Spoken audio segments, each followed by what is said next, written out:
Chapter 228. Did Yi Jian go out to fool around like the mayor's wife said? Or what happened? It's all in this videotape. Students, you're all a group of students who want to find out the truth. Now, let's applaud and invite Mayor Yi into the classroom to find out what the truth is with us. Applause? What kind of applause is this? This is a slap in the face. The number of people who clapped was equal to the number of people who were slapping their own faces. Yi Jifan, who had never been so embarrassed, still had to pretend that he didn't know anything. He had to shamelessly say thank you before going to the back of the classroom and sitting next to Secretary Wu. After sitting down, he heard Secretary Wu say meaningfully, "Mayor Yi, your wife is a master. I admire her. I admire her." Compared to the children's undisguised contempt, the real masters, like Secretary Wu, made Yi Jifan suffer unspeakably. He took the initiative to shake hands with Secretary Wu and said with a bitter smile, "Sorry to make you laugh. Sigh, I also have a headache." Then he shook hands with Principal Chun and apologized repeatedly. "I'm really sorry. My wife has caused trouble for school again. It's not the first time. I'm used to it. Mayor Yi, please sit down." Principal Chun smiled. His words also made Yi Jifan so embarrassed that he couldn't even maintain the calm expression on his face. When Sun Dongqing saw her husband come in, she was very happy at first. She thought that he came to support the mother and daughter. However, she threw a few glances at her husband, but he didn't look at her. While muttering in her heart, she faintly felt a little scared. "I didn't cause any trouble this time. I came to the school because I saw with my own eyes that the wretched girl was in a relationship." The classroom quieted down and no one spoke anymore. As the video played, the first scene that appeared was the blue sky and white clouds of Australia. A plane flew over and the scenery of the University of Sydney was shown. About a minute later, the camera began to turn to a bus that drove into the campus. Students got off the bus one by one. Under the guidance of the teacher, the students, who only had a pencil box in their hands, neatly walked into a spacious and bright classroom in an orderly manner. The camera fell on a horizontal curtain with the words Mathematical Olympiad written in English, and the Chinese translation also appeared on the screen. Throughout the entire process, no one explained anything, nor was there an announcer. The camera was only focused on the Chinese student, and Yi Qian's figure appeared the most in close-up shots. "This is our first day participating in the Mathematical Olympiad. The time limit is 5 hours, but Yi Qian only used less than 4 hours to solve all the questions and get the highest score for the day. He also got the highest score for the team." Gao Yangyi became the live commentator. The boy's slightly hoarse voice spoke slowly.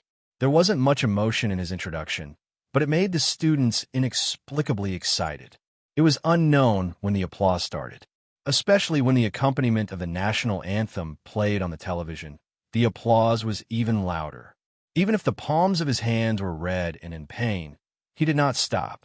"Damn, Yi Qian, you're too awesome. That's awesome. Look at that Vietnamese guy. Damn, he's about to cry. He can't beat our Yi Qian, so he's crying. Isn't that embarrassing?" The video was already showing the third day of the oral calculation competition. Yi Qian stood alone in front of the examination table, calmly and quickly explaining the process of solving the questions and the answers. At the same time, the contestants from various countries were so nervous that they were wiping their sweat because of the speed at which he answered the questions. At the end of the competition, Yi Qian and another boy almost took the lead. They fought fiercely for the questions, and their accuracy reached 100%. Chapter 229. When one of the students made a mistake while answering the question, Yi Qian immediately took over and accurately matched the student's answer to the question. When she finally answered the correct answer, the entire class heard applause from the television. "Good. Very good." Endless praises were heard. At this point, the screen froze Yi Qian. Everyone saw that compared to the other students who were sweating profusely, Yi Qian did not even have a single drop of sweat on the tip of her nose. She maintained absolute calmness throughout the entire process. She was calm all the way to the end. That kind of calmness, that kind of confidence, that kind of confidence, that kind of confidence, that kind of confidence, that kind of confidence. From her eyes, from her demeanor, You could tell that she was definitely not the Yi Qian sitting in the classroom right now. It was as if she was a completely different person, especially when she spoke fluent English. Her classmates had never heard her speak it before. Who knew that she could speak English? No one knew. All the students stared nervously at the television. Even though the competition had already ended, they could still feel how nervous they were through the television. Every one of them secretly clenched their fists, waiting for the final result. Sun Dongqing was already dumbfounded. The one who spoke a foreign language was Yi Qian, that wretched girl. She even went overseas to compete? Why did it feel like it wasn't real? How could she not know what that wretched girl was capable of? Ying, this must be fake. She raised her head suspiciously and gently nudged Ying, who was no longer crying. Why does it feel like it's fake? If there's a winner, you should be the one standing at the top. Ying did not reply. She was completely dumbfounded as she kept muttering, "How could it be? How could it be? How could she? No, it's impossible. It's definitely impossible." Something was wrong with her. It was as if she was having a nightmare. The television finally reached the end. When the Chinese team was announced as the winner, thunderous applause rang out. Sun Dongqing, who had called out Ying several times but did not get a response, was so scared that her hands and feet went cold. She stood up and shouted at the back, Jifan, come and see your daughter." Something happened. Something big happened. She only had this one seedling, so nothing could happen to her. Ying was not a person who was easily defeated. After being yelled at by her mother, she quivered and came back to her senses. She stared intently at the television until the end of the broadcast. She saw all the Chinese students hugging Yi Qian, saw the smiles on their faces. Those smiles pierced her eyes deeply. The applause was much louder than Sun Dongqing's. Her roar only woke Ying up from her stupor. "Mom, I'm fine. Don't say anymore." Ying's face was cold as she clapped along numbly. "Go back with Dad and see if he can find a way to transfer me to another school. I can't stay in this school anymore." Sun Dongqing, who was scared out of her wits, finally heard her daughter speak normally. However, after hearing her daughter speak, she frowned. "What are you talking about? Transfer to another school? Where? Read it here. It's all fake, yet you believe it. Do you think I don't know how capable that wretched girl is?" She did not know how many cold glares Yi Jifan had given her in the dark. She was a woman who could not do anything but spoiled everything. She refused to listen to him when he told her to stop. This time, she even came to the school. He did not know what she had done. After the recording ended, Gao Yang turned off the power and said in a low voice, "This is why Yi Qian was not in town for the entire summer break. She went to study.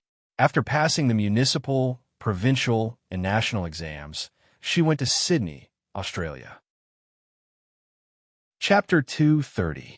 Madam Mayor, your slander of Yi Qian is baseless. I don't know why you can speak ill of Yi Qian so confidently. Is it because you are the mayor's wife? Do you think you can do whatever you want in town and accuse whoever you want?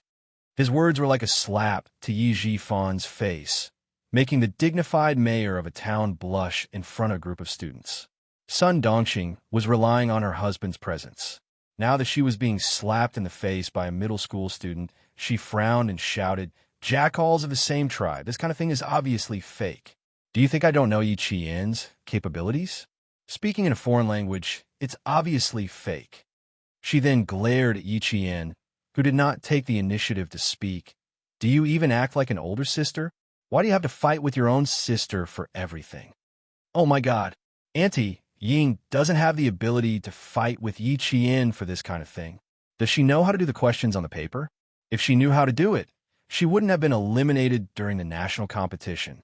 A tree needs a piece of bark. A person needs a face. Auntie's son, where did you lose your face? Do you have to be so shameless?" Luckily, my family moved to the city this year. Otherwise, when I think about how I have to go back to a town with a mayor's wife like this, I feel embarrassed just walking out.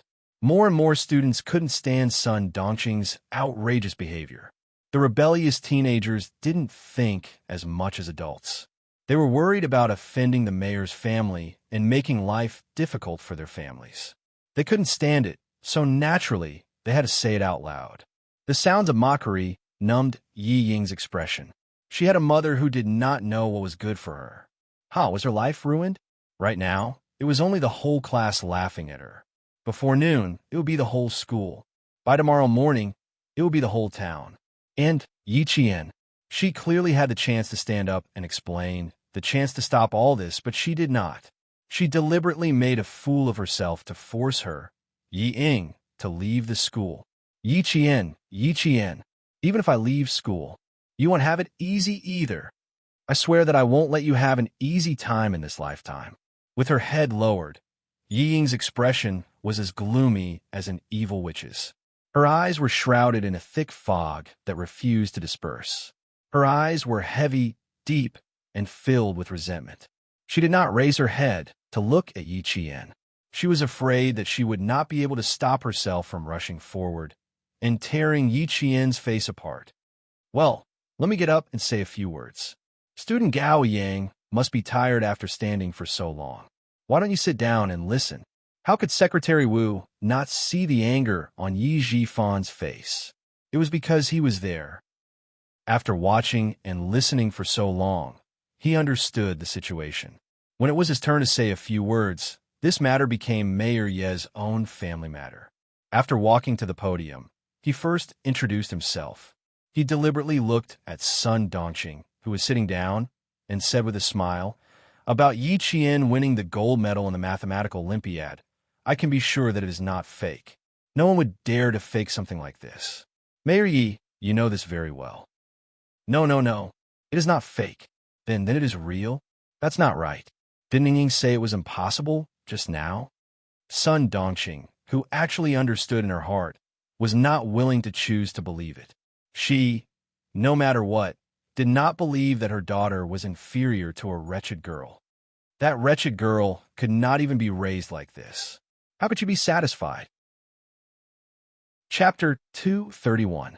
She didn't forget to put on a brave front and said harshly, "So what if it's true?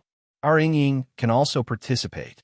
It's all because of Yi Qian, that wretched girl, who tricked me and made Ying suffer. Get out, get out." Before she could finish, Yi Jifan, who couldn't take it anymore, walked over and pointed at the classroom door. His gaze was as if he wanted to eat her alive. How long do you want to embarrass us, father and daughter? Look at yourself. Even a middle school student looks down on you. How dare you stand here and say such things? Ying smiled lightly. "Dad, I'm already prepared to transfer schools. After Mom's mess, I can't stay here anymore." "I don't agree.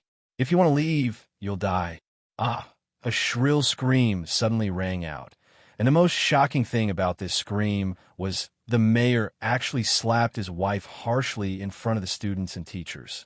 The slap was quite heavy. The mayor's wife's face was clearly imprinted with a red handprint. She deserved it. One slap wasn't enough. No wonder he could become the mayor. He endured until now to come out. That's impressive. A new broom sweeps clean. The first one he did was directly on his wife. That's not bad. It wasn't that a 15-year-old child didn't know anything, but it wasn't that they didn't know much either. Therefore, these words that came out of their mouths were even more troublesome. Sun Dongqing, who was slapped, met her husband's murderous gaze. She didn't dare to jump up. She covered her face and shivered. You hit me. Sun Dongqing, look at yourself. You're shameless." Yi Jifan even had the thought of getting a divorce. If he could get a divorce, he would have done so long ago. Such a stupid woman. If he didn't teach her a lesson, he would be dragged down by her. She slapped Sun Dongqing's arrogance and crushed her haughty expression into pieces, but made the whole class feel very satisfied. It was wrong to hit someone, but when it came to someone who deserved it, the choice was to ignore it. Even Secretary Wu chose to ignore it. He cleared his throat and continued to talk about Yi Qian. "Now that we're done talking about the award, let's talk about something else. I believe that after you hear this, you'll be even more grateful to Yi Qian's students." How could they not be grateful? All the students of Fujian Middle School who got into the top 10 of their grade received scholarships. The first place received a 1,000 yuan scholarship, while the rest received a 600 yuan scholarship. The entire classroom was boiling with excitement. No, it should be said that the entire school was boiling with excitement. She had always thought that scholarships were only available in universities. Who would have thought that it was even available in junior high schools? And it was all thanks to Yi Jian from Class 2. Not only did the students receive scholarships, the scholarships were also the teachers. Gao Yang, who was still in Class 2, naturally knew about it. He knew about it before anyone else. When he saw Yi Jian, who was surrounded by applause, still able to maintain her indifferent smile, a faint smile appeared on his indifferent face. It was as if there was a trace of water on the watermark. Damn, Gao Yang is really handsome when he smiles like that.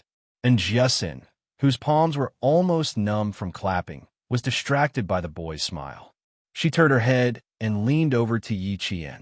She laughed mischievously. He was especially protective of you just now. Do you think he's interested in you?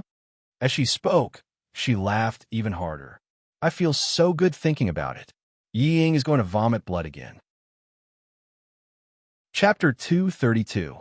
Yi Qian didn't know if she was angry to the point of vomiting blood, but he was sure that Yi Ying was in a bad mood. Yi Qian smiled and said, "You're thinking too much. As far as I know, Gao Yang will probably go to Australia after he finishes middle school. He won't be coming back in the future." "That can't be. His grandmother is still here." "Then I don't know." Yi Qian spread his hands, indicating that his knowledge was limited. All she knew was that Gao Yang went to Australia after he graduated from middle school. This was what her father, who came to pick her up, told her when she came back to China. He wanted to see if Yi Qian could persuade Gao Yang. Since it was a family matter, she naturally wouldn't interfere. She immediately rejected it, but she knew that a person like her father wouldn't change his mind easily once he decided on something. Also, Gao Yang was supposed to take the general examination this year, but he didn't take it. Instead, he stayed in school for another year. Who knew what he was thinking? The Provincial Education Committee has decided to award Yi Qian the Outstanding Youth League member. He will be awarded the Certificate and Medal of the Outstanding Youth League member at the Provincial People's Great Hall on October 1st. On the stage, Secretary Wu's words were followed by thunderous applause. This meant that Yi Qian would have to go to the provincial capital on October 1st. Secretary Wu, who had finally explained everything, shook hands with Principal Chun, who was walking up the stage. He smiled and said, "Principal Chun, Yi Qian has won glory for the country and the province. Thank you very much for nurturing such an outstanding student. When the time comes, you will have to accompany Yi Qian to the provincial capital." "Thank you, Secretary Wu. I will definitely accompany you." Principal Chun smiled as he led Secretary Wu out of the classroom. After taking 2 steps, he returned to the classroom as if he was worried. He said to Yi Jifan, who hadn't left yet, "Mayor Yi, please let your wife go home first. The school is a school. After all, not Mayor Ye's home." Yi Jifan was still standing there because of Secretary Wu. He immediately sighed and said, "We have to give Yi Qian an explanation for this. My husband has caused trouble for the school today, but my daughter is really fine. She was just implicated by her mother." She then looked coldly at son Dongqing, who was being held tightly by her daughter, and said in a deep voice, "Go and apologize to me right now." Apologize to Yi Qian. Yi Jifan had already thought of a countermeasure. He could not implicate his daughter in this matter. Secretary Wu was a member of the Municipal Education Commission. No matter what, he had to protect his daughter first. He lowered his head and gave Ying a look that only the father and daughter could understand. It seemed that they had already discussed something. Sun Dongqing's expression changed drastically. She raised her hand and pointed in the direction of Yi Qian and screamed, "You want me to apologize to this wretched girl? I can't wait to beat her to death. Ying just said that she wanted to transfer schools. She doesn't want to study at this school anymore. Mom, what else do you want? If you continue to make a scene like this, are you trying to force me to my death? Are you trying to force me to my death?" Suddenly, Ying screamed hysterically. Her eyes were red with tears. "Will you only be satisfied after you force me to my death? Am I right?" It was as if she had gone crazy. She rushed out as she spoke, looking as if she was really being forced to commit suicide by her mother. The students didn't react to her sudden rush. Yi Qian glanced at her indifferently, Then his cold gaze landed on Yi Jifan's face. Chapter 233. Coincidentally, Yi Jifan was also looking in her direction. When the calm Yi Qian saw this, the corners of his mouth gradually curled up. There was a slight smile in his cold, star-like black eyes. With the dignified mayor here. Sure enough, big problems could always be turned into small ones, and small ones into nothing. It was just a faint smile, but it made Yi Jifan's heart skip a beat. Her smile was too calm and carried a sharpness that could see through everything. In an instant, Yi Jifan knew that his niece had already seen through his secret conversation with Yi Ying. She also knew that Yi Ying was just putting on an act. His niece was not simple. He had underestimated her in the past. With a vicious glint in his eyes, Yi Jifan sneered in his heart. He did not evade and revealed a smile of an elder as he walked towards Yi Qian. Niece, you see that this matter is getting out of hand. As the elder sister, you should come out and say something. And Jiasin had been watching all this time. When she heard this, she looked at Yi Qian with a worried expression. After returning her a gaze that told her not to worry, Yi Qian stood up and calmly looked at his shrewd uncle. He smiled and said, "This is Mayor Ye's family matter. It has nothing to do with me." Family? The mayor, who did not seem to understand what Yi Qian was talking about, slightly furrowed his brows. Then he smiled and said, "Yi Qian, you are also my family. What you say is family matter is also your family matter." Since when did he need to step in a deal with a 14 or 15-year-old child? However, this Yi Qian of his was becoming more and more complicated. He had no choice but to step in. Yi Qian also slightly furrowed his brows and looked over with an even more puzzled expression. Of course, I remember that my family and Mayor Ye's family had separated. In the countryside, after separating, aren't we two families? Since we are two families, then I am definitely not family with Mayor Yi. Look, one of them is your wife and the other is your daughter. What does that have to do with me? Moreover, you're worthy of being an official. You can keep your composure. Your daughter wants to commit suicide, and your wife can't persuade her. Instead, you're making things difficult for an outsider like me. I really admire you. She was so eloquent. No wonder President Yi Ying came back and said that she was bullied again. No wonder even an adult like Sun Dongxing couldn't deal with her. Yi Jifan, who had a serious look in his eyes, didn't dare to look down on this niece of his who made him feel like a stranger. His face darkened, and he said unhappily, "You can't write two Yi characters with one stroke. You're my niece, and your aunt is your biological aunt. Even if we're separated from the family, we're still related by blood. You're talking too far. Of course, you can't write two Yi characters in one stroke." Everyone with the surname Yi in the world was a family 500 years ago. Unfortunately, my relationship with Mayor Ye's family is estranged. Also, don't tell Mayor Ye's wife that I'm eating your food, living in your house, and using your house. Although I was only 2 or 3 years old when I came to your house, I clearly remember that the town government sent you a sum of money to raise a martyr's orphan. Also, the fields and land were all given to me in advance and handed over to your family for safekeeping. When my mother sacrificed herself, she brought back a piece of glass dragon jade. At that time, the people from the town said that this piece of jade was old jade. The price was shocking. I remember all of this. You can't fool me. Fool? She had already said it out loud and clear. So how could she fool him? Yi Jifan's heart was in turmoil. Even his breathing quickened. That year, when the people from the government came to give him compensation and the piece of hornless dragon jade from the Qing dynasty, there was no one in the house when they handed it to him. Chapter 234. No, there was someone in the house. It was his niece who didn't know anything and was still a child. You don't have to be surprised. I have a good memory since I was young. I can remember what people say and do since I was 2 years old. So, you can't scare me or trick me. Yi Qian smiled as she admired Yi Jifan's unpredictable expression. When she saw the deep shock in his eyes, her smile deepened. You can't hide these things even if you want to. I've already told Uncle General. I'm just waiting for you to hand it over. She was really going to become a demon. Yi Jifan calmly sized up this niece of his who was becoming more and more frightening. At home, that stupid woman's son, Dongxing, wouldn't talk about anything else, right? If that's the case, Yi Jifan, who had a murderous intent, pulled the corner of his mouth and sneered. Niece, you're amazing. Don't worry, I'll definitely return what belongs to you. Of course, I won't take what doesn't belong to me. Yi Qian saw the murderous intent hidden deep in his eyes. After being in the army for a long time, she could also feel the murderous intent and murderous intent. Mayor Yi, why aren't you going out to persuade her? If you don't, I'm afraid Ying will really jump off the building. Good. He, Yi Jifan, had underestimated the enemy. He didn't expect that after scheming for so many years, he would be bitten back by a wolf cub. This was really good.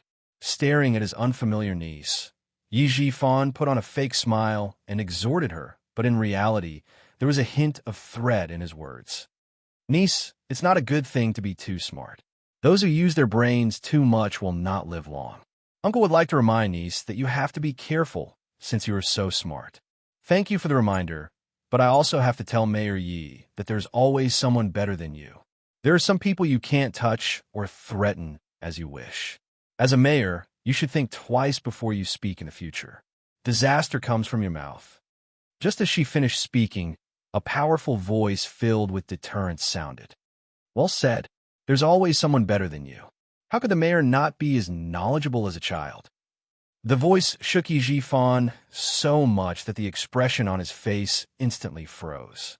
A trace of panic flashed through his eyes, which contained a hint of ferocity, and he hurriedly turned around. He saw Uncle Jin and a military officer in his early 30s with 1 bar and 3 stars standing behind him. Uncle Jin's face was cold and gloomy. He stared at Mayor Yi with his sharp eyes and sneered, I came at the right time. I didn't expect to hear Mayor Yi threatening a child. Hearing this, Yi Jifan's face no longer had the coldness from before. It was full of respect. Uncle, Grandpa Jin, why are you here?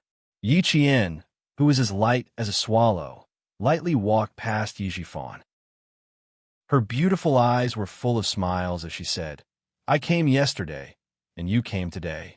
If I had known earlier, I would have come with you. Perhaps this morning's incident wouldn't have happened. The military officer who accompanied her was not happy. He pretended to be angry and said, Girl, do you only have your father in your eyes? Uncle is a living person standing here. Didn't you see him? Of course I didn't see him. Yi Qian's laughter was like a silver bell. Her dark and lively eyes were filled with a bright light. I didn't see you this time. I heard that you were on vacation with your chubby son. Congratulations on becoming a father, Uncle Yu. Also, did you bring my red eggs? Chapter 235. He was a company commander in the army. He had been married for 5 years before he had a chubby son.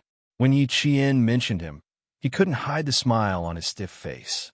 Silly girl, I won't forget about your red eggs. Didn't I ring them for you? His left hand really was holding 10 or so red eggs, while his right hand was holding a document with the army serial number. As he spoke, he raised his head and lightly patted her head. Silly girl, you didn't even take your living allowance. Because of you, I couldn't sleep well last night. Early this morning, I bumped into you and wanted to give you your living allowance.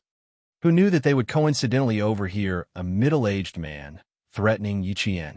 Everyone in the army treated Yi Qian as their own family. How could they not be angry when their own family member was threatened with not having a long life? Yi Jifan didn't dare to interrupt. The chaos in his heart wasn't any less than Yi Qian's memories of his childhood. It was even more so. He was so shocked that his palms were sweating. When did she have such a good relationship with the army? No, wait. Ying had mentioned this to him before. She said that Yi Qian was close to the army and even knew a major. At that time, he didn't take it to heart. He thought that they were just friends from running into each other in the village. He definitely didn't expect that they were so close that Yi Qian would call him uncle. Moreover, this wasn't a major that his daughter was referring to, but a captain. Old man Jin didn't have a smile on his face. He waved at Yi Qian and said sternly, Come over to Grandpa. Go quickly, old man is sad. Company commander Yu gently reminded Yi Qian. His tall and cold body directly blocked Yi Jifan's line of sight. His gaze was cold and ruthless. Under this kind of gaze that was filled with cold metal, even if Yi Jifan was the mayor of a town, his heart still trembled slightly. The army was the best place to cultivate a man's aura, and company commander Yu had participated in all kinds of actual combat exercises, both big and small, in the army. Moreover, he had carried out military operations from the north to the south. His body was covered in blood, and his gaze was extremely intimidating. Seeing that Yi Jifan had obediently retracted his gaze, Commander Yu withdrew his gaze and stopped staring at Yi Jifan. She wanted to bully you one-on-one? The regiment commander and the political commissar would not agree. Outside, Ying was being held in Sun Dongqing's arms. She was screaming her heart out, but ever since Uncle Jen appeared, her eyes had never left him. She could even see fear in her father's eyes when he looked at Uncle General. Of course, Yi Jifan was afraid. Back then, why did he become a village cadre? Then, why did he become a mayor step by step? This old man was very clear in his heart. If it weren't for his sister-in-law, Yi Qian's mother, he wouldn't be where he was today. Loyalty, filial piety, etiquette, righteousness, integrity, and shame. Mayor Yi, I think you don't even know how to write these words. Old man Jen shielded Yi Qian behind him as if he was protecting his own child. This first-rank sergeant who had gone through storms and wars and survived a hail of bullets and smoke stood in front of 35-year-old Yi Jifan. He was like an insurmountable mountain with a majestic aura that made Yi Jifan unable to straighten his back. The old man's voice wasn't loud, but every word he said made Mayor Yi feel ashamed. Threatening a little girl, what? You can control the entire Fujian town with one hand, but you're a local tyrant? Chapter 236. What is Yi Girl? The orphan of a martyr. Her mother's body was personally sent to the crematorium by the premier. Her pension was personally sent to the town by the head of the military commission. The prime minister had personally instructed that Yi Jian, the orphan of a martyr, must be raised into a talent. You say she's smart, but of course, with a smart mother, how can a daughter not be smart? It's because she's too smart and too kind that she tolerated your family time and time again. The vigorous voice had a great penetrating power. The surrounding students and teachers all heard it clearly. They really didn't expect Yi Qian to be the daughter of a martyr, and even more so that she even knew the premier. Yi Qian's heart felt like it was being pierced by thousands of sharp needles at that moment, piercing thousands of holes and dripping with blood. In her past life, Grandpa Jin came looking for her. She was blind and rejected him. Later, when she escaped to the village, Grandpa Jin came looking for her again. She was immature and thought that everyone would laugh at her, so she secretly ran away that night. In the end, she never returned to Shuku village and lived the life of being persecuted by Yi Ying until her death. Now that she thought about it, not only did she let herself down in her past life, she also let down the people who had high hopes for her. Uncle, let's talk outside. Yi Jifan, who had become the most disgraced mayor in history, bowed slightly and didn't dare to act rashly. The bell is ringing. Let's not disturb the students in class. If there's anything, let's talk outside. He had lost a lot of face today. If this matter was blown out of proportion, the mayor position that he had been in for less than 15 days might very well be gone. The bell rang urgently. The surrounding students had no choice but to return to class under Teacher Ku's yelling. Girl, go back to class. Grandpa is here. Let's see who dares to touch you. Uncle Jin didn't want to disturb Yi Qian's studies.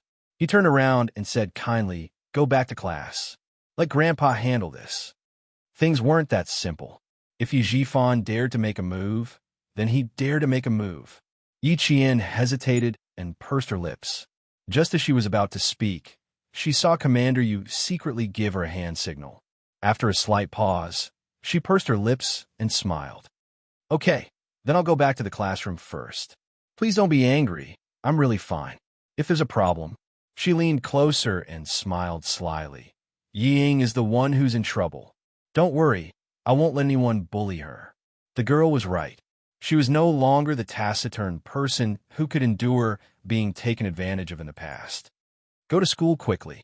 Grandpa knows what to do. Seeing her smiling face, Lord Jin also smiled happily. It's good that you didn't suffer any losses. It's good that you didn't suffer any losses. However, this wasn't a matter of whether they were at a disadvantage or not. They had to deal with it properly so that they wouldn't be disturbed every few days. He was right to come today. Ying did not return to the classroom. Her face was pale as she clutched her chest. However, she secretly reminded Sun Dongqing, "Mom, leave quickly. Don't cause trouble for Dad. Uncle Jin is a respectable old man in the village. Dad doesn't dare to refute anything he says.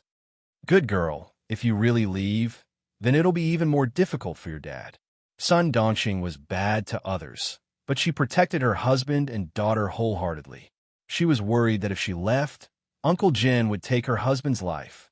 She wasn't smart when she should be, but now she's worried. Ying, who was full of resentment, wanted to curse out loud, but in front of her was her mother. No matter how stupid she was, she had to accept it.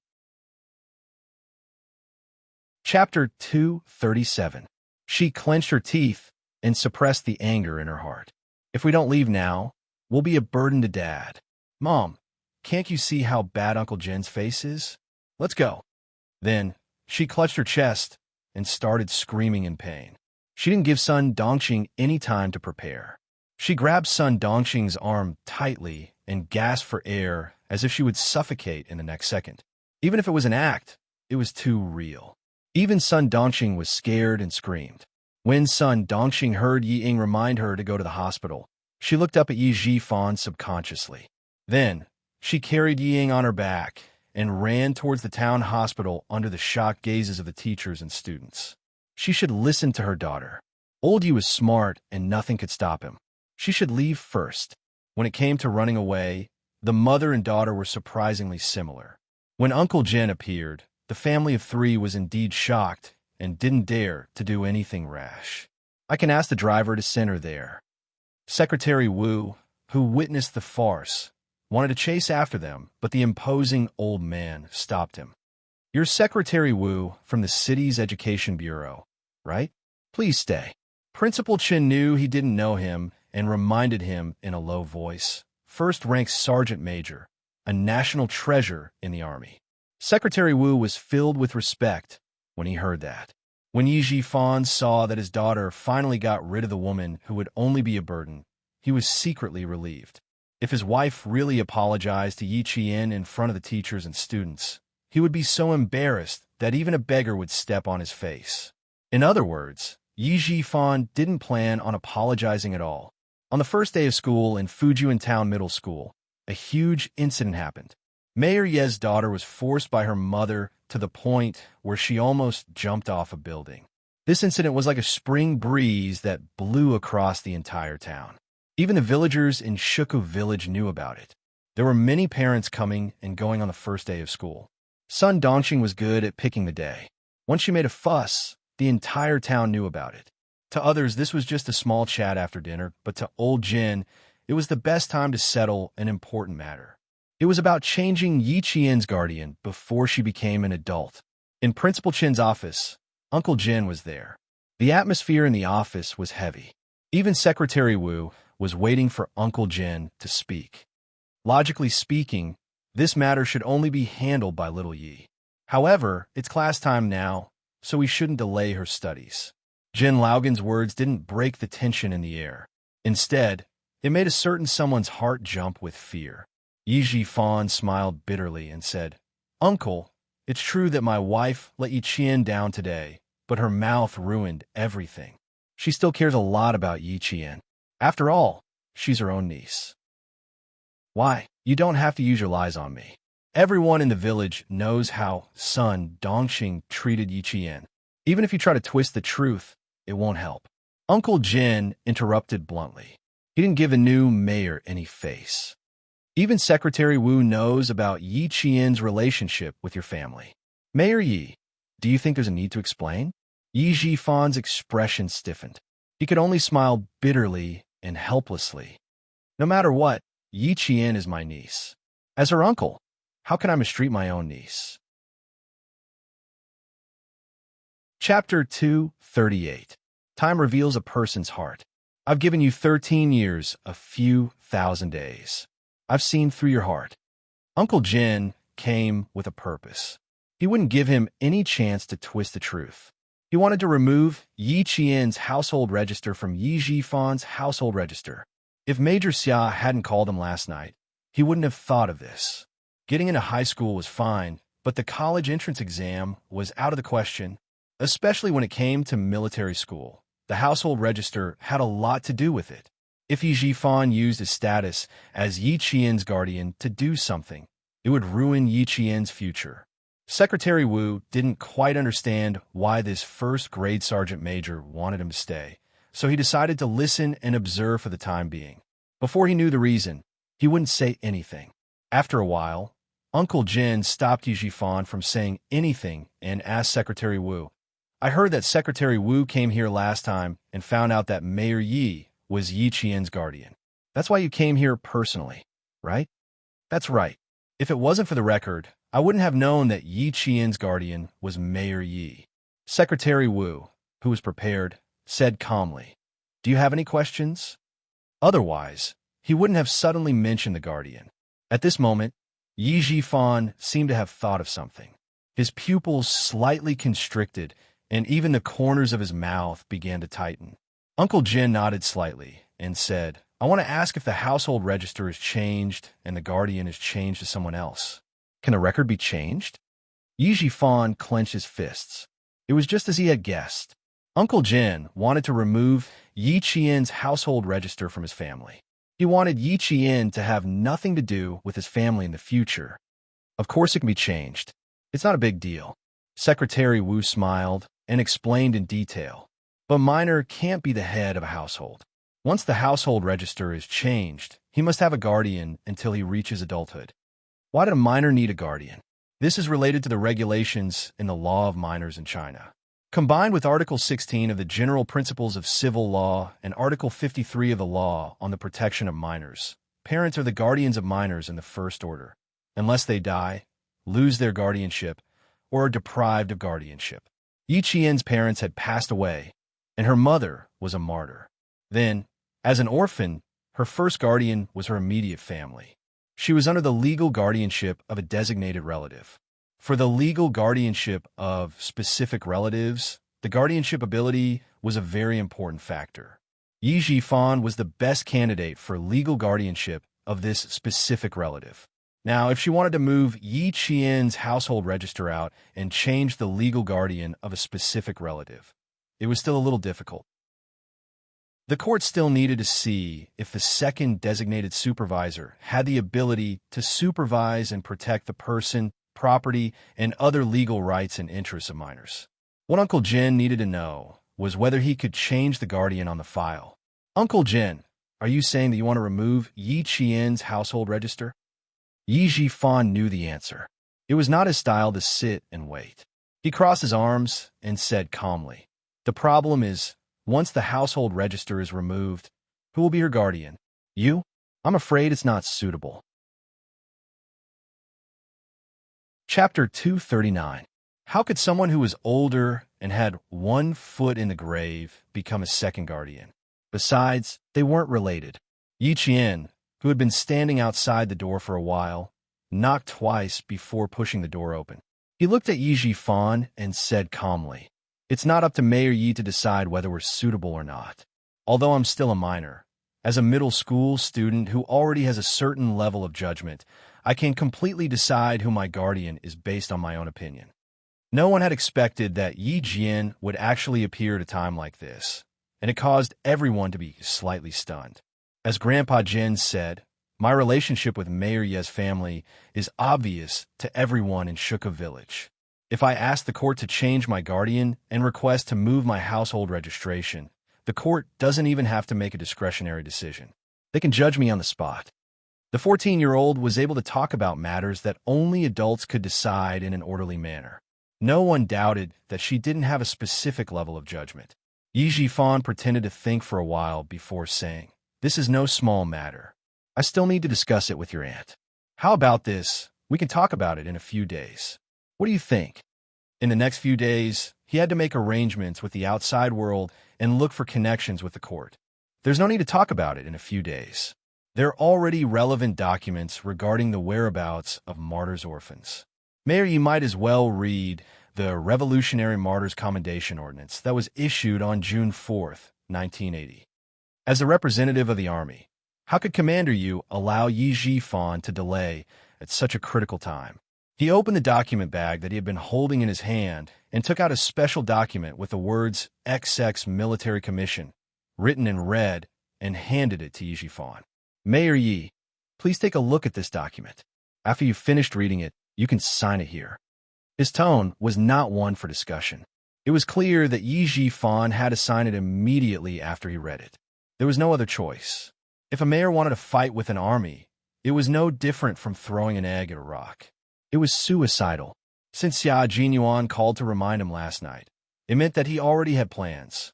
When he found out that Yi Jifan's family didn't have any familial ties with his little fox, he knew that in his absence, there might be hidden problems around his little fox that hadn't erupted yet. He had to get rid of them one by one. He said that he would protect his little fox. How could he go to the Snowfield Brigade without any arrangements? Yi Qian didn't know anything about his secret arrangements. When he saw that Commander Yu even took out the document from the army, he was amazed. The army's efficiency. It was just a thin piece of paper, but Yi Jifan's hand hurt when he held it. Who would dare not to disobey the army's decision? Who would dare to openly oppose it? Even if he had connections, it would be useless. No organization or department had the right to interfere with the military's decisions. Sign it, Mayor Yi.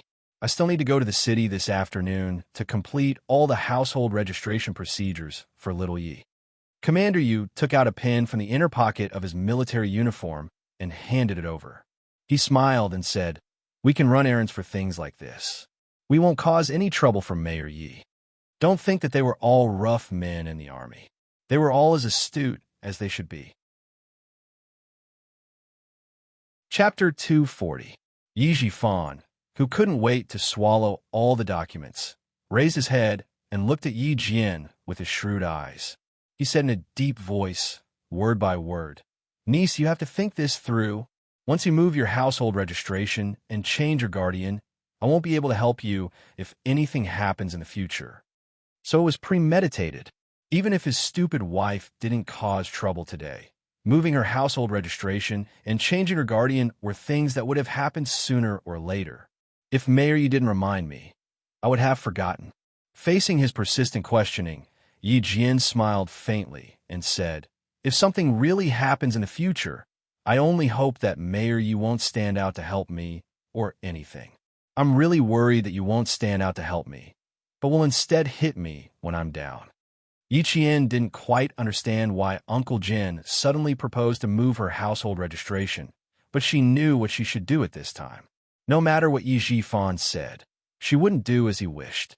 She would obediently listen to him and keep her name in his household registration booklet. She didn't have any objections to moving out. Moreover, Uncle Jin came prepared and came at such a good time.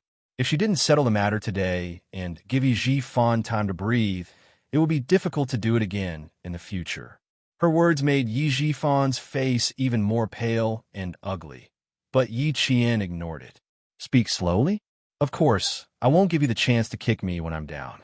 Just like today, the mayor's wife insisted that I acted inappropriately just because I didn't come back for the summer and met with a male student who was taking the exam with me yesterday. I was originally fine, but Mayor Ye's family just had to cause trouble for me." Yi Qian usually didn't speak much, but when he opened his mouth, his words were like knives. It was like a white knife going in and a red knife coming out. It hurt Yi Jifan so much that his internal organs were bleeding. No matter how unwilling he was, Yi Jifan had no choice but to sign. As soon as the last stroke of the name was written, Commander Yu took back the letter before the ink was even dry. He used a piece of paper to gently dry the ink and said with a smile, "Mayor Yi, don't worry. Other than Uncle Jin, all the soldiers in our troop are guardians. Even if something happens to little Yi, It will be our army that will take responsibility. We will definitely not trouble Mayor Yi. If you try to reason with the soldiers, sometimes you were no match for them. Who would dare to reason with them when they were talking about the army? Looking at Yi Jifan's angry footsteps as he left, Yi Qian's eyebrows curved into crescents. His eyes were like the water in the moonlight, clear and clear with a hint of relief. In her previous life, it was precisely because her household registration was Yi Jifan's that she became a pitiful person without any identification. She couldn't find a good job and couldn't go to any night school. How could he not be happy now that such a huge matter had been resolved? Little Yi, from now on, you have nothing to do with his family.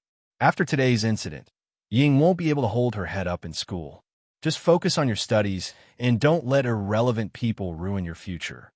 Uncle Jen, who was leaving, also said the same thing. They all hoped that Yi Qian would choose the right path and not let bygones be bygones and let bygones be bygones. This was also what Major Xia Jinyuan hoped for. Looking at the endless snowy mountains, his eyes were like snowflakes under the effects of altitude sickness. They were dazzling and cold, with a hint of majestic fighting spirit. This was the Snowfield Brigade's first training base. He would have a year of difficult, high-intensity, and high-risk training here. Chapter 241. While Yi Jifan was signing the papers, Xia Jinyuan, who was sitting in the truck, was jolted by the bumpy mountain road. He opened his eyes, which were slightly dazzled by the light from the snow. There was a 2-hour time difference between Beijing and the Snowfield Plateau, which was covered in white snow. Under the sunlight, everything was dazzling and bright. "Do you want to take some oxygen?" Someone turned sideways and asked calmly. His deep voice was so calm that there was no trace of anger. "The sea level is just over 5 kilometers. If you want to rest, let the car." In front of them, the rumbling sound of rolling rocks interrupted his words. The soldier driving the truck seemed to have predicted this and stepped on the brakes. He turned his head and smiled. "Q King, the Snow Mountain welcomes your arrival with an appetizer." Regardless of whether it was the soldier driving the truck or the soldier sitting beside Xia Jinyuan, they were all familiar with each other.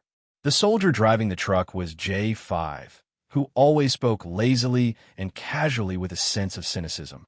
The soldier sitting beside Xia Jinyuan was K7, a soldier with a medical background and the rank of captain. Xia Jinyuan opened the military water bottle and drank 2 mouthfuls of cold, snow-like water. He glanced at the gray, weathered rocks rolling down the mountain road and said calmly, "What an exciting way to welcome you. We're still a few hours away from the Ministry of War. We still have to repair the mountain road later. Can we pass it in half an hour? I don't know. We have to see how long the rocks will roll down. Sit tight. I have to go back a little bit first." In front of them were rolling rocks, and the mountain road behind them was steep. On the left side, they could see a rapid river, which looked like a huge dragon. The mountain road was not an asphalt road or a cement road, but a gravel road. As the engine of the military truck turned, J5 nimbly and quickly turned the steering wheel. In less than 10 seconds, the truck had reversed several meters. J5 and K7 were both soldiers from the Snowfield Brigade. They joined the Army 2 years before Xia Jinyuan. J5 graduated from the Army Academy, while K7 was a forensic doctor who joined the Army halfway through his career. After the car was reversed and there was no sign of the rocks rolling down the road, the 3 of them took out crowbars from the toolbox and directly pried the biggest rocks from the roadside into the river. Listening to the sounds of the rocks rolling down the road, J5 secretly glanced at Xia Jinyuan, who was expressionless, and a hint of appreciation flashed across his eyes. The all-round soldier king, the king who took down the trump card Q in one fell swoop, was indeed a soldier with guts. K7 picked up the lever and threw it into his toolbox. He looked at the young major, who didn't even frown, and said coldly, "Much better than you." He always spoke inexplicably. If he didn't mention names, no one would know who he was talking about. Other people didn't know, but his comrade, J5, knew. "I'm much better than you. I still remember that you started vomiting on your first day when you were less than 5,000 meters above sea level. Your little face was so pale that it really made my heart ache. J5 smiled slightly and patted Xia Jinyuan's shoulder. He sighed and said, Q King, I have high hopes for you. This kid has always been arrogant in the army. Before the brigade leader retired, we could still suppress him a little. Now, we're hoping for someone better to suppress his arrogance. As a new recruit to the Snowfield Brigade, even if Xia Jinyuan was a major, he couldn't put on airs in front of them. The Snowfield Brigade was a very special unit. The soldiers in it were nameless. No one knew where they came from, and no one knew where they were going. Even if they died, they were nameless heroes. Their code name was their name until they retired. Chapter 242. J5 and K7 only knew that Q King's surname was Xia. They didn't ask or care about his full name. Their code names were their names. No matter where they were, they could only contact their code names. Xia Jinyuan didn't know their names either. When he heard them, his thin lips curled up slightly. I want to keep a low profile. That one sentence instantly turned J5 into a quiet, handsome man. As for K7, he revealed a smile thinner than the breeze. He turned his head to look at Q King, who was indeed keeping a low profile. His lifeless voice fluctuated slightly. We all like to keep a low profile, unlike J5, who acts so high profile that he has to write a 3,000-word self-reflection letter tonight. I only spoke 3 sentences to a girl at the foot of the mountain. Which one you got jealous and secretly snitched on me? Now I have to write another 3,000-word self-reflection letter. Damn it. I've already written a 12,000-word self-reflection letter this month. At this point, J5 had an innocent look on his face. Even his tone was full of resentment. He glanced at Q King, who had a faint smile on his face through the rearview mirror. His eyes dimmed slightly as he sighed. What a pity. You're worse than a monk once you enter the team. A monk can even say Amit Ba to a female benefactor. As he sighed, Xia Jinyuan narrowed his handsome eyes slightly. Then, he said with a faint smile, Don't worry, I'm still single. My family says that I'm too young to fall in love. I don't want to be cheated of my money and lose my virginity. So, I'm just like you, continuing to live the life of a monk. In the future, I don't think I'll be like J5, writing a 3,000-word self-reflection letter every now and then. Writing so frequently, it's more like I'm in heat. It was very quiet in the car. J5's face was wooden and expressionless. About 5 seconds later, K7 suddenly burst into laughter as if his laughing acupoint had been pressed. His previous lifeless appearance was gone. His laughter was bright and clear like the morning sun. J5 said in a wooden voice, As far as I know, only male animals go into heat. I think Q King is right. You're also in heat. Otherwise, why can't you control yourself and want to talk to the girls? Isn't it just a male animal? Once it's an estrus, it can't control itself. As a result, it has to write a self-reflection every few days. K7's laughter was short, and when he spoke again, his face was still as calm as a mirror. The only thing that remained on his thin cheeks was the trace left behind by his laughter. Xia Jinyuan sneered. It was a unique way of reminding him to keep a distance from women. From this, it could be seen that the Snowfield Brigade was indeed as mysterious as the rumors said. They were like orphans without a home, and the only companions they had were their comrades. Thankfully, he had already made the most important arrangements for Little Fox before he left. In the coming days, even if he wasn't by her side, even if he couldn't contact her, he believed that with her ability, she would be able to handle any difficult matter beautifully. The sky was blue and the clouds were white. On the ground, the snow was white. In the car, Xia Jinyuan's smile was like a blooming lotus, clear and eternal. The mountain was getting higher and higher, and the road was getting more and more rugged. J5 and K7 didn't stop talking in the car. They took turns driving carefully, not daring to slack off in the slightest as they headed towards their first training base. Chapter 243. The only scenery that could be enjoyed in Fujian Town and the snowy highland was the bright sun in the sky. Yi Jianyan, who was standing under the shade of the tree, was a little stunned. It was Xia Jinyuan who reminded Uncle Jin to relocate his household registration. Girl, when Major Xia comes back, you have to thank him properly. Luckily, he reminded me. Otherwise, no one would have thought of it.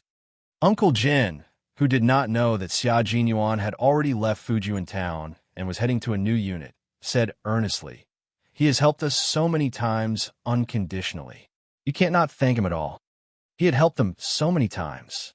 If he did not thank him properly, he would feel bad." Upon hearing this, Yi Qian smiled and shook her head. "It's okay. Grandpa General Major Xia came to Fujiyuan town to train at the basic unit. After he's done, he will return to his original unit. In the future, he won't be coming back to us, so I'm afraid you'll have to wait a long time for him to thank you." She did owe him a thank you. If he had not reminded her in time and caught Yi Jifan off guard, she would have moved her household registration in one fell swoop. If Yi Jifan held onto her household registration like he did in her previous life, she would have to live without an identification card again and would be restricted everywhere she went. Yi Qian, whose heart was trembling slightly, calmed herself down and thought about the letter Principal Chun had given her. It only had 4 words: "Wait for me to come back. Wait for him to come back. Wait for him in Fujiyuan town, and wait for him to come back. See you next time?" She did not think too much about it. Wait for him to come back. You can think of it in a normal way or a more complicated way. When faced with such a dangerous man, she naturally avoided it and thought of it in a simpler way. In the end, she suddenly heard from Grandpa Jin that Xia Jinyuan had a lot to do with the smooth transfer of her household registration. It could even be said that he had solved the problem by himself. Then, Yi Qian rubbed her temples with a headache. She realized that even with 2 lifetimes of experience, her IQ was not enough to play a guessing game with Xia Jinyuan. If there was no such thing, then the 4 words he left her were like a friend going on a long journey, and she was waiting for good news. However, with his help, the meaning of these 4 words became somewhat ambiguous. What he hated the most was this kind of ambiguity that required guessing and guessing. Hearing this, old Uncle Jin fell silent. After a while, he nodded slightly and said, "With Principal Xiao's ability, he wouldn't stay here forever. Leaving is something that will happen sooner or later. I just didn't expect it to be so soon." As an all-around soldier, Xia Jinyuan had been assigned to Fujiyuan town to fight against some outlaws. Firstly, the school had assigned him to the basic training, and secondly, Commander-in-Chief Xia wanted him to train his only son more. It had been almost a year. Even if Xia Jinyuan wanted to stay, Commander-in-Chief Xia would not allow it. Therefore, his departure was destined. It was a result that could not be changed.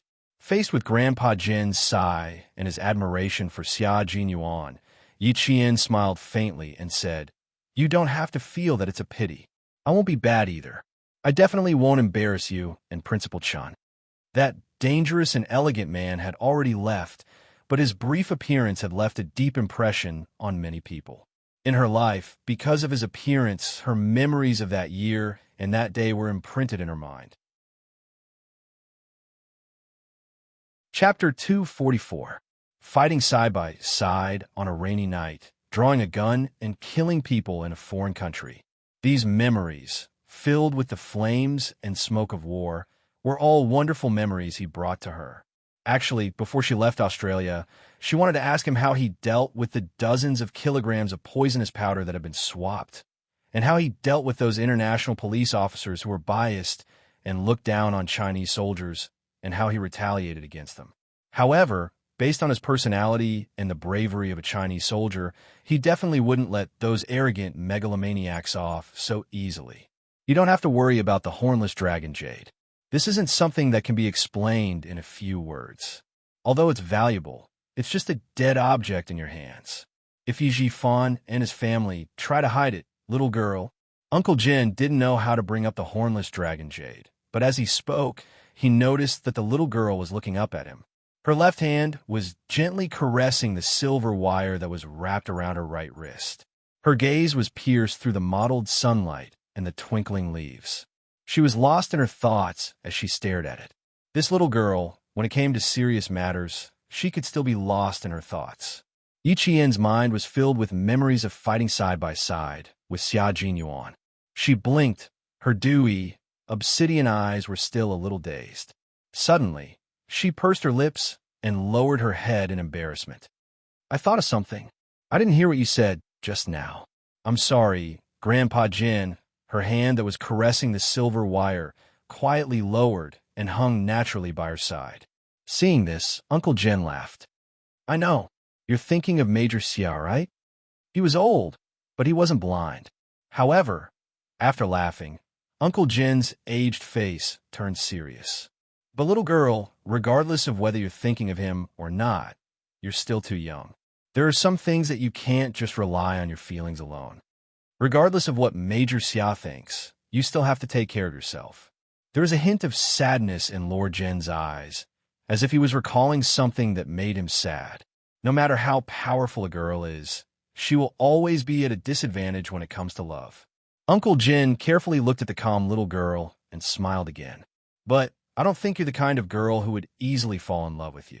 If that guy really likes you, he's going to fall in love with you. This was also why Uncle Jin did not interfere, even though he noticed that Xia Jinyuan treated Yi Qian differently. Don't worry. No matter how outstanding Major Xia is, he's still someone else's Major Xia. It has nothing to do with me. Yi Qian was indeed open-minded. She had always been an indifferent person. She had been through so much and had even survived the calamity of death. How could she be so easily swayed? After brushing it off with a smile, he asked about the hornless dragon jade. You seem to have mentioned the hornless dragon jade earlier. Is there something I don't know about it? That jade is valuable, but it's not a good thing. If Yi Jifan doesn't give it to you, don't take the initiative to ask for it. Our focus is on moving out of our household register. Material things don't matter. To Yi Qian, what Uncle Jin said was the most important thing. As for the matter with Xia Jinyuan, it didn't matter. Hearing this, she smiled and said, Okay, whether the jade was valuable or not was not Yi Qian's main concern. Since it wasn't a good thing, of course she wouldn't take it. Chapter 245. On the other side, Secretary Wu, who was about to leave with Uncle Jin and Commander Yu, reminded him in a low voice. Mayor Yi signed the document so reluctantly. It's obvious that he's not satisfied with the transfer of Yi Qian's household registration. In the future, the school will need the support of the local government. I'm afraid Mayor Yi will remember what you did today. The schools seem to have nothing to do with the government, but in fact, they were closely related. For example, the school's construction funds had to go through the government. In the future, if Fujian Town High School needed government funds, the local government will be the first to approve it. Therefore, Secretary Wu's worries were not unfounded. This was a kind reminder to let Principal Chun be prepared. However, if he wasn't prepared, Principal Chen wouldn't have disrespected Yi Jifan. He smiled and said, Secretary Wu, don't worry. Our school has some connections with the army. If Mayor Yi can't handle things well, the army can help us. Therefore, Principal Chun didn't take it to heart. Moving out of Ye's household registration was much more important than the construction funding for the school. Now, all they needed to do was wait for Mayor Yi to send the household registration booklet to Uncle General. They needed to get everything done today. However, for Sun Dongqing, transferring Yi Qian's household registration was definitely a happy event. She didn't have time to pretend to have a headache and quickly took out the household registration booklet. However, when Yi Jifan wanted to take out the old jade, Sun Dongqing refused. That piece of jade was valuable. 10 years ago, it was said to be worth more than 200,000 yuan. Moreover, it was 10 years later now. How much was it worth? Taking the jade away was equivalent to taking her life. Her voice suddenly rose, and she said sharply, You agreed? You agreed to give it to her? Yi Jifan, do you have any brains? Do you know how much that piece of jade is worth? You want to give it to her? No way.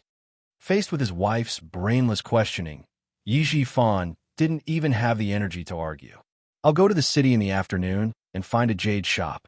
Give me the jade, quick. Mom, give a jade to Dad. Hearing the noise, Yi Ying came out of the room and stood at the door of the master bedroom. She frowned and said impatiently, "Did you hear Dad say he's going to the jade shop? If we both have real jade, where can we get an identical fake jade?" With just one sentence, Ying knew what Yi Jifan was planning. This sentence immediately made Sun Dongxing beam with joy. "I went to the city with Uncle Jin and the others to do the paperwork for the relocation. Also, Ying, you don't have to go to school for the next few days. Yi Qian has a strong aura, and you're not her match." Yi Jifan had never thought of transferring his daughter to a school in the city. Instead, he adopted the method of avoiding it. Just like last time, he would temporarily wait for the storm to calm down before going to school. Yi Ying's eyes darkened. After a while, she said, "I'm really leaving. Do you really think I'm afraid of Yi Qian? She might as well stay in school and see what she's capable of. I don't believe that I'm inferior to her in every aspect. Also, Dad, go to the city and find me an English teacher. I'll go to the city every Friday and come back on Sunday." Yi Jifan naturally agreed to this kind of thing. At the same time, he was happy with Yi Ying's spirit of facing the blade head-on. His daughter should naturally be like this. Running away wasn't a solution. The best way was to respond directly and use actions to tell the other party that she wasn't inferior to anyone. Chapter 246. But today's incident. Town Middle School's Principal Chun. He would remember it in his heart. Yi Jifan wasn't the only one who would remember this incident. Everyone who witnessed this farce would remember it, and they wouldn't forget it for a long time to come. The sun was scorching in June and the fire in July. Yi Qian, who had already moved her household register, finally calmed down after nearly 20 days of stares. When Ying appeared at the classroom door, a new wave of stares was directed at her. One was sitting in the classroom with a rosy complexion, while the other was standing at the classroom door with a pale complexion. The moment their gazes met, the pale Yi Ying's gaze turned cold. When their gazes met, Yi Qian's lips curved slightly, and she returned a faint smile. Seeing this, Yi Ying, who had a gloomy look in her eyes, moved her feet slightly under the gaze of her classmates and walked towards Yi Qian. Then, she did something that almost made Jiasen's jaw drop. "Yi Qian, I'm so sorry." As she walked over, she actually apologized sincerely. "My mom is sometimes not very kind when she does things. She makes decisions based on her own feelings. I've always wanted to apologize to you, but I couldn't leave the hospital until last night because of my health. I'm so sorry that I didn't apologize to you in time." Not only did she apologize, but she also bent over to apologize. Yi Qian had already stood up calmly. When she straightened up, she looked at Yi Ying with a slight smile. "I hope that in the next year, we can live in harmony. I also hope that the mayor's wife will think twice before doing anything. After all, you're the wife of an official. If the city's disciplinary committee hears anything, I don't think that's what the mayor's family wants. Disciplinary committee, damned girl. She's secretly threatening me. Of course, I also hope that we can live in harmony. Also, thank you for your reminder. I'll tell my mom to be careful." Ying secretly gritted her teeth and smiled. Her gaze was gloomy. It looked like a relaxed smile, but in reality, it was full of coldness. And Jiasen, who was dumbfounded, stared with her eyes wide open. Even after Ying left, she did not react. Not only her, but the other students in the classroom were also unable to react. Yi Qian was the only one who had already exchanged countless blows with Yi Ying in secret. With a calm smile, he easily infuriated Yi Ying again. Over the next few days, Yi Ying would hear some very unpleasant words. However, no matter how unpleasant they were, she would endure them. Yi Qian could vaguely see the shadow of the Yi Ying from his previous life in this Yi Ying. On the 30th of September, the students who had only been in class for half a day left school like runaway horses without looking back. Yi Qian and Principal Chen also left the school without looking back. They needed to catch the 12:30 bus from town to the city. They had to take the train to the provincial capital that night and catch the train to the provincial capital at 9 a.m. The next day to arrive at the Provincial People's Hall to receive Yi Qian's commendation from the provincial capital.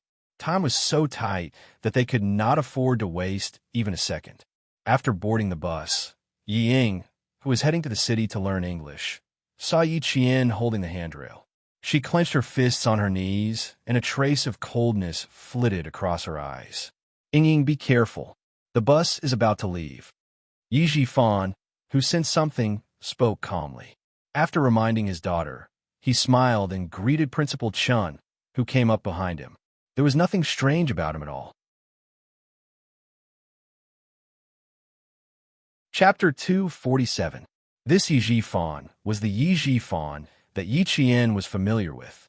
He was a smiling tiger who stabbed people in the back, but always had a smile on his face. He was kind and generous. Everyone on the train knew Yi Jifan and started chatting with him enthusiastically. Yi Qian, who was sitting in the back, said to Principal Chun in a low voice, "You should rest first. It's a bit far to drive, 5 to 6 hours. You still have to catch the train at night. Your body won't be able to take if it takes too long. The train leaves at 8 o'clock p.m. If you arrive early, you can find a place to rest for a while." Last time, Xia Jinyuan left at 6 o'clock p.m. and didn't arrive in the city until after 11 o'clock p.m. When she got on the train, she saw Principal Chun gently rubbing his left shoulder. Then she looked at the gloomy weather. It was July. As long as it rained, the temperature would turn cold. Principal Chin's shoulder, which had been shot, would ache faintly. Yi Jifan, who was sitting in the front, turned his head. He looked past the seat and said to Principal Chun, "Principal Chun, our train leaves at 8 o'clock p.m. too. Why don't we go to the train station together?" What a coincidence! They took the same train to the city and took the same train to the city. Wasn't that a coincidence? After 5.5 hours, they arrived in the city. When they got to the train station, what a coincidence was that even the sleeper carriages were in the same carriage. Yi Ying looked at Yi Qian, who appeared in front of her again. She didn't hide her calm expression under the light. Instead, she glared fiercely at the figure who was about to board the train. Yi Qian, who was about to board the train, turned his head back as if he sensed something. Then he gently looked away. Such strong malice. It seemed that not only was he taking the same train as Yi Ying, but he was also in the same carriage. They were both in the number 8 sleeper carriage. "Hey, are you going or not? If not, don't block the way," a man urged in a gruff voice. Seeing that the person in front of him didn't move for a long time, he rushed forward with a gray travel bag. The bag directly bumped into Yi Qian's body. The fat man pushed Yi Qian to the side and got into the car first. There were some hard objects in the bag. When Yi Qian's shoulder was in pain, Yi Qian also heard the sound of metal pipes colliding with each other. In 1995, the security checks on trains were not as strict as later years. Things like metal pipes could be brought on board. If it was normal, Yi Qian would not have paid much attention to it. But after sensing a fierce aura from this fat man, Yi Qian pursed his lips. Principal Chun, who was escorted onto the train by Yi Qian, saw this scene clearly. After she got into the car, he said in a deep voice, "You were frowning just now. Did it hurt?" "Yes, that man's bag contained some metal pipes and things like that. And his body had a strength that made me uncomfortable." Yi Qian didn't hide anything. After she spoke softly, she asked in a low voice, "I remember the story you told us on the train the last time we came to the province." Principal Chun didn't treat Yi Qian's words as the words of an overly sensitive child. Hearing this, he said in a low voice, "Let's wait and see. We're on the upper bunk. If there's anything, we can secretly pay attention to it." The trains in 1995 were not peaceful. Pickpockets were the most common. At night, the sounds of crying could be heard. Sometimes, someone's money was stolen. Sometimes, that person's belongings were stolen. Especially at 2 or 3 in the morning, it was the time when pickpockets were the most active. Chapter 248. The train from the city to the province was a cross-provincial green train. Even if it was a sleeper ticket, there was no air conditioning. Although the temperature had dropped in July, sleeping on a narrow bed still required one to open the window of the carriage. Yi Qian and Principal Chun found their berth number and were about to put their luggage on it when a middle-aged man and woman sleeping on the left and right bunks suddenly stood up. They looked at Principal Chun vigilantly. "Where are you sleeping?" Upper bunk or middle bunk? The woman asked in an interrogative tone. Have you changed your bed nameplate? This is a bed nameplate. You can't just randomly choose a bed to sleep on. When she spoke, her eyes clearly showed that she was on guard against thieves. One had to be vigilant when going out, but she could not use such a rude way to interrogate others like a police officer. Yi Qian pursed his lips in disgust and said to Principal Chun, Principal Chun, I don't have a lot of things. You don't have to put them on the luggage rack. Just put them on the bed. He had to let them know that they were guarding against the wrong person. After she said that, she saw the middle-aged man and woman in the same carriage look at each other. They did not even say a word of apology and went back to sleep in their beds. After the luggage was put down, Principal Chun was about to sit on a small folding board under the window by the aisle to enjoy the cool air. The middle-aged woman who was lying down sat up and pointed at the window. Don't open the window, okay? Just leave it open. More than 10 people got on the train. The first thing most of them did when they got on was to pull up all the windows near the bed in the aisle. Before the train started moving, the people who were sweating from the heat sat on the small folding board by the aisle curtains and waved their fans while complaining about the heat. Yi Qian looked at the windows on their side. They were pulled down quite low, just enough for the night breeze to blow in. Principal Chun, who had gestured for Yi Qian to get on the bed, waved his hand disapprovingly. He meant to tell Yi Qian not to take the middle-aged woman's rude behavior to heart. There were always such people when they were out, so there was no need to take it to heart. Seeing this, Yi Qian could only smile and did not argue with the middle-aged woman. She also didn't like to pull up the entire window. There were still many things that happened on the train in the 90s. The story that Headmaster Chun told her last time happened in May 1993 on the 3RD/4TH international train from Beijing to Moscow. It was a true story. At the time, the impact on the international community was very bad. When he was young, Headmaster Chun had been to countless places on missions. Now that he had retired, he wanted to live a peaceful and stable life. He did not want to leave the school so easily. As for the oil reserves under the school, he could not leave the school often. This time, he left because he had to accompany Yi Qian to the Provincial People's Hall. Taking the train is quite interesting for us. Last time, 12 of us went from the city to the province. Zhou Liao and the other boys were so excited that they did not sleep the whole night. Yi Qian, who had already climbed to the middle bunk, poked his head out and chatted with Principal Chun, who was still sitting on the folding plank in the aisle. It's the first time taking the train. Everyone is quite excited. A principal and a student. It was easy for people to accept them. The middle-aged man and woman who were sleeping on the bed unknowingly joined in the conversation. Principal Chun was also a talkative person. Soon, he was chatting with the middle-aged man about everything. Chapter 249. Principal Chun was experienced and knowledgeable. Wherever the man went, he would always add a few words. Not long after, the middle-aged man, who had wanted to show off that he had been to many places, became much more honest. Yi Qian, on the other hand, slightly pursed his lips and smiled. Usually, Principal Chun was not like this. It seemed that he must have noticed that the middle-aged couple looked like they were guarding against thieves. That was why he was like this. Probably because he could not find a sense of superiority anywhere in the world, the middle-aged man took out his brick-like mobile phone. In this day and age, to be able to afford a mobile phone indeed meant that one was rich, had a high status, and had a high social status. On Yi Qian's upper bunk, there was also a young man who went out to work. He peeked from the upper bunk and said, "So ugly. I thought it was a good-looking guy." His words made Yi Qian, who was just pursing his lips and smiling quietly, laugh out loud. The people of Yan'an City were the province. No, the whole country was famous for being shrewd. Not only were they shrewd, but they also looked down on others. Whether it was outside or within the city, their sense of superiority was always inexplicable. Using a mobile phone to gain a sense of superiority was indeed something that the people of Yan'an City would do. Yi Qian did not join in. He laid his head on a pillow and listened to the rumbling sound of the train. After a while, he fell into a light sleep. Not long after he fell asleep, He would wake up when the train stopped with a clang-clang sound. Ying, who was 3 bunk beds away, also did not sleep much. During the 7-day National Day holiday, she went to the provincial capital to study. 7 days of intensive English learning.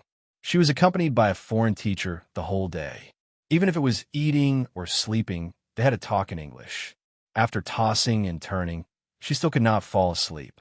She woke up Yi Jifan, who was also in a light sleep.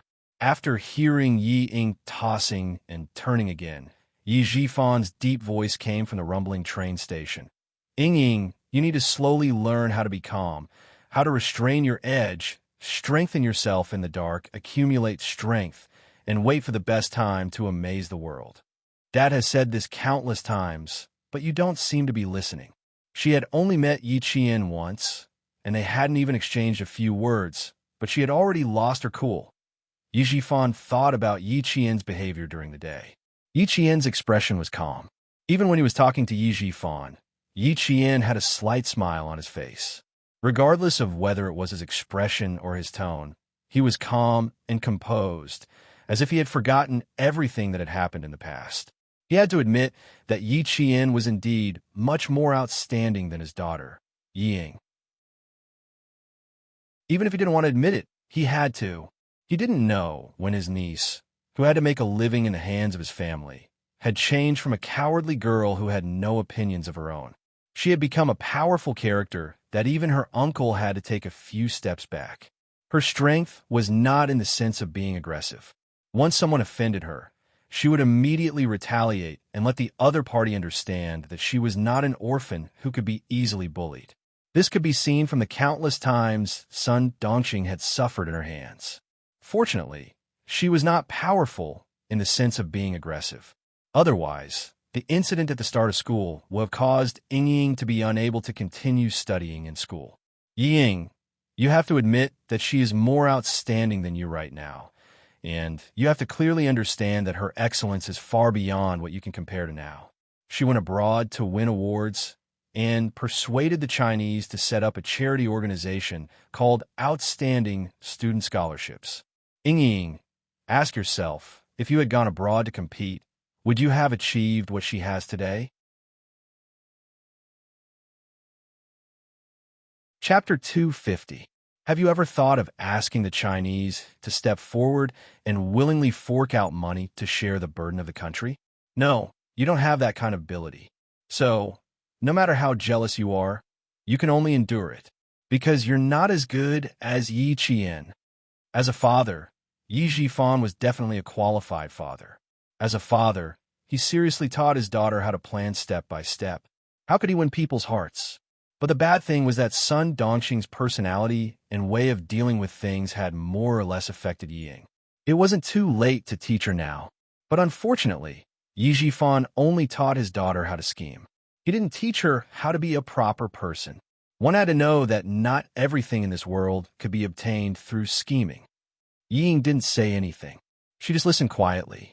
She looked like she was listening attentively, but in fact, her lower lip had already been bitten by her teeth, and there were faint traces of blood seeping out. Making her admit that she wasn't as good as Yi Qian was harder than killing her. Ying fell asleep in the midst of this discomfort. She had bizarre dreams. She felt like she was sitting in a classroom, or at home, or on a train. She was on the same train as Yi Qian, but their roles had already been switched. She was the one suffering. At around 1 o'clock in the morning, the train started to slow down. This was to prevent another train from passing. The middle-aged woman, sleeping on the lower bunk of Yi Qian, had already opened her eyes. She and her husband took turns sleeping. When she saw the train stop, she gently touched the small black bag under her pillow and pricked up her ears to listen for any movements around her. Yi Qian was also in a daze. One had to know that sleeping on a train was not a good sleep, even when lying down. She woke up when the train slowed down. When she climbed down from the middle bunk, she paused slightly as she was putting on her shoes. She looked up at the middle-aged woman who was staring at her. She smiled gently and said, "Auntie, you don't have to be so nervous. The more nervous you are, the more you'll feel that something is going to happen. It's not bad for you to relax a little." It was really strange. Even if a businessman was leaving with a huge sum of money, there was no need to be so nervous, right? She had only come down to put on her shoes and go to the washroom, but the middle-aged woman actually put on a preemptive look. After hearing what the middle-aged woman said, Yi Qian, who was no longer sleepy, crawled to the middle bunk and took out his toothbrush, toothpaste, and cup from his bag. He then picked up a towel and went to the bathroom. The washroom was at the front of the train. As the train rocked, Yi Qian, who was walking from the back of the train to the front of the train, slowed down a little when he passed by Shop 5. Under the flickering light of the street lamp, she glanced at the burly man who had bumped into her from the corner of her eye. There were two other people sitting opposite him. Her delicate lips were pressed together slightly, and her expression was normal as she passed by. After passing by a few more carriages and seeing several people sitting quietly, Yi Qian's heart skipped a beat. He couldn't suppress a very bad premonition. After brushing his teeth and washing his face, Yi Qian, who was completely awake, came back. He discreetly glanced at the few passengers who had just sat up but were now lying down. He quickened his pace and returned to his bunk.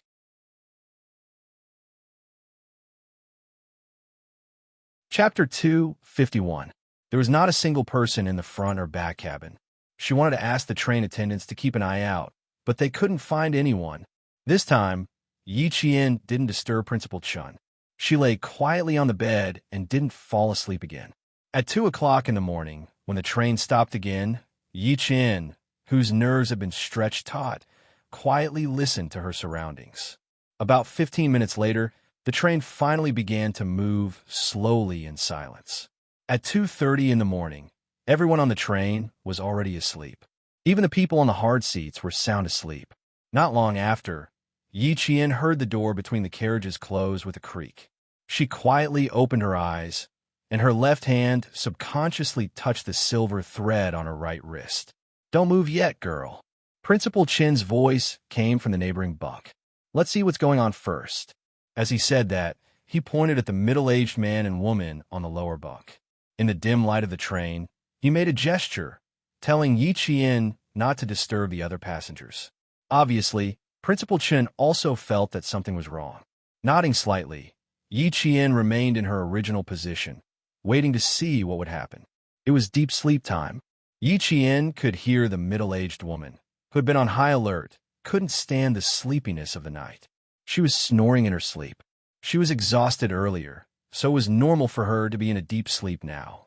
Someone started to move. Yi Qian could faintly hear someone being woken up. The person let out an unhappy scolding.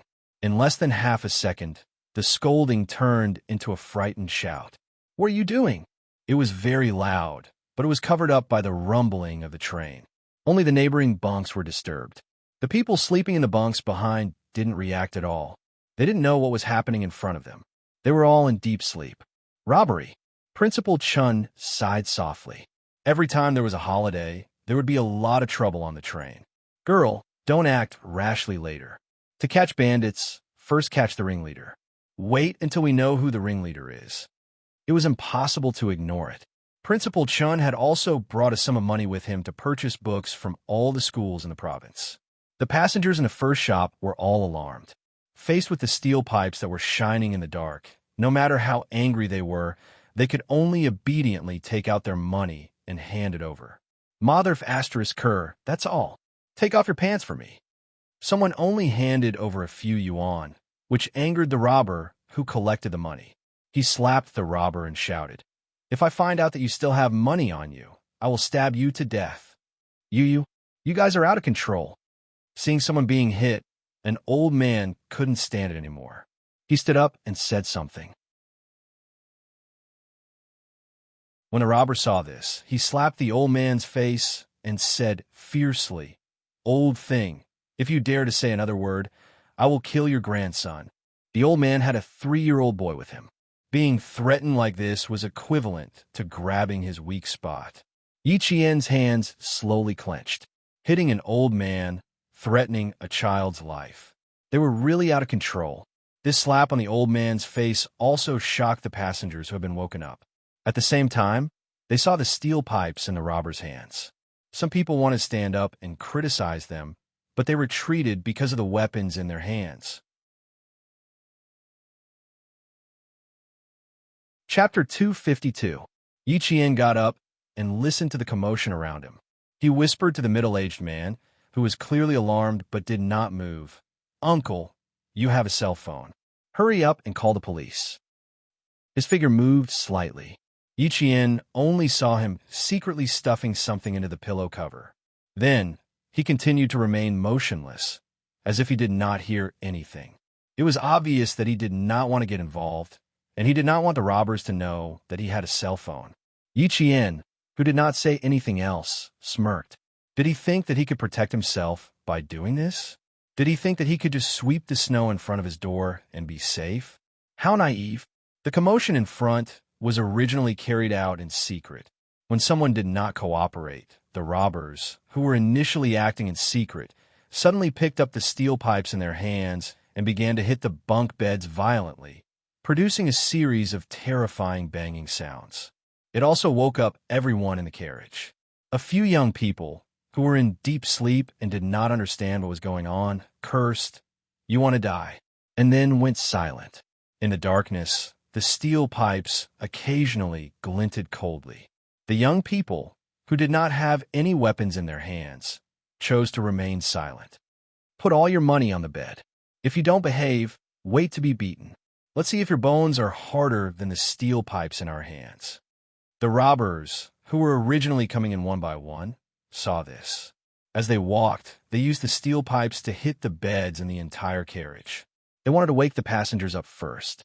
The children were the first to cry out in fright, followed by the women's screams. Outside, there was a sudden clap of thunder and a flash of lightning. The pale white light illuminated the carriage for a few seconds. There were at least dozens of men of different heights. Some were fat, some were thin, some were tall, and some were short. They held steel pipes and stood in the aisle of the carriage like fiends. All of them were cursing loudly. They used the steel pipes in their hands to point at the frightened passengers sitting on the beds, threatening them to hand over all their money. The middle-aged woman sleeping under Yi Qian's bed looked as if she had been brushed with a layer of lime powder. She was so pale that there was no trace of blood. Suddenly, she stood up and threw the bag hidden under her pillow onto Yi Qian's bed. She begged, "Daughter, you're a student. They definitely won't make things difficult for you. Help Annie keep it. Annie will get it from you later." Yi Qian didn't know whether to laugh or cry at her request. It was as if he didn't keep the bag for her, she would definitely ask him to pay for it after he snatched it from her. Was there such a good thing in the world? She threw the bag back and said softly, "They didn't even let off a child's body. Do you think they would let off a living person like me? Also, Annie, put away your little schemes of Yan'an City's people. I don't want you to ask me for compensation when the money is gone." The middle-aged woman, whose thoughts had been exposed, had an unnatural expression on her face. She turned her head to look at her husband, who hadn't said anything, and her gaze fell on Principal Chun. Before she could say anything, Principal Chun said coldly, "In the face of a disaster, you're still thinking about how to scheme against others. It's obvious that you're not good businessmen." The middle-aged woman who had failed twice cursed in Yan'an City's dialect. "If you don't save him, you'll be unlucky for the rest of your life. I'm waiting for you to go out and save others now." Yi Qian heard this, and his eyes turned cold.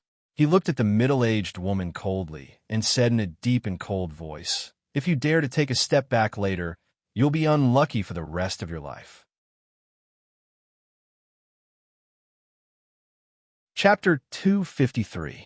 The people of Yan'an City were famous for bullying the weak and fearing the strong. They were all smart, but they were also timid. Yi Qian's cold stare scared the couple so much that they didn't dare to make any small movements. The middle-aged woman was so shocked that her breathing quickened. She sat next to her husband and whispered in a voice that could not be any softer. However, Yi Jian could still hear her muttering, "Don't call the police. Maybe if there are too many robberies in the past, there won't be any robberies in the future. Don't talk to me so much. Keep the money." The middle-aged man didn't even think about whether his wife was right. He just reminded her not to talk too much and to keep the money. In an instant, Yi Qian didn't have a good impression of the couple. Yi Ying, who was near the front of the bunk, was already sitting next to Yi Jifan obediently. Her hands were tightly grabbing onto the corner of her father's shirt. There was not much fear on her face, but her eyes were full of panic. "Dad, let's not resist. We've already given them the money." Holding such a thick steel pipe, she didn't want to lose her life for money. Yi Jifan gently patted the back of his daughter's hand. They definitely had to take out some money, but taking out all of it was impossible. "Don't talk. You're a student. They won't do anything. Dad will give you the money." Yi Jifan wasn't the only one who thought so. Everyone in the bus thought the same. They definitely had to give them the money, but if they really took out all of it, who would want it? No one. Some people wanted to hide some of the money, but when the steel pipe came knocking on their beds, they screamed in fear. How could they calm down and think about hiding the money? When it was Yi Qian's turn to knock on the bed, the middle-aged couple was scared half to death. After the robbers left, the two of them were almost paralyzed. However, Yi Qian still heard the middle-aged woman say softly, "Thank goodness, thank goodness." Thank goodness what? Thank goodness they didn't take away their money and mobile phone this time, right? Uncle on the lower bunk, you don't have to use your mobile phone to call the police. After 5 minutes, your things will definitely be gone. When the car slows down, these people will escape through the window. By then, it will be too late for you to call the police. After the robber left, Yi Qian reminded him again in a low voice. Even if she told the couple about their dangerous relationship, all she got in return was their indifference. His clear black eyes were already filled with coldness. It wasn't wrong to protect oneself, but he chose to protect himself when he could have secretly resisted. This was the coldness of human nature. Principal Chun sighed softly and waved his hand at Yi Qian. There's no point in saying more. Everyone just wants to protect themselves. His tone was full of disappointment and helplessness. After a short pause, he asked Yi Qian, "Have you figured out who the leader is?" "I just took a look. There's still one person who hasn't stepped forward." Yi Qian didn't look at the couple on the lower bunk. He lowered his voice and said softly, "The man who knocked into me hasn't stepped forward." In front of them, there was another person who didn't cooperate. In return, they were punched and kicked. They could only hear the person being beaten scream, but no one stepped forward. "Damn it, I can't stand it anymore." The person sleeping on the upper bunk of Yi Qian suddenly spoke in a low voice. It was a young man who had gone out to work. He got up from the upper bunk and walked downstairs. Principal Chen knew that with his strength alone, it would be like hitting a rock with an egg. He stopped him. "Young man, wait a little longer. Let's think of something together." As long as someone couldn't stand it anymore and took the initiative to stand up for justice, then it would be easy to handle. Chapter 254. If this goes on, everyone on the bus will be in trouble. The young man jumped off the bed, gritted his teeth, and said in a low voice, "If no one resists, we'll let these bastards have their way." The middle-aged woman on the lower bunk heard this. She rolled her eyes and said lightly, "If you're so capable, why don't you rush out now to uphold justice and chase these bastards away?" Not to mention Feng Liang's words. Just her behavior of treating others like fools was enough to make Yi Jian's eyes as cold as a bottomless abyss, with only a little bit of cold light. In front of them, a voice familiar to Yi Qian could be heard. "What are you all hiding for? Your lives are more important. If these people are really ruthless, do you think we can win? The doors on both sides are locked. Who can get in? Call the police? It's no use. This is a mountainous area. When will the police get here? They've already left." It sounded like he was doing it for the good of others. He wanted the passengers to obediently hand over their hidden money. Saving their lives was more important. But it made Yi Qian's pupil's contract. Take out the money as soon as possible and chase them away. Save your lives first. As long as you're alive, you can earn the money back, right? As the man spoke, he put the money on the bed. It's not worth it to throw away your life for a little money. It's that man's voice.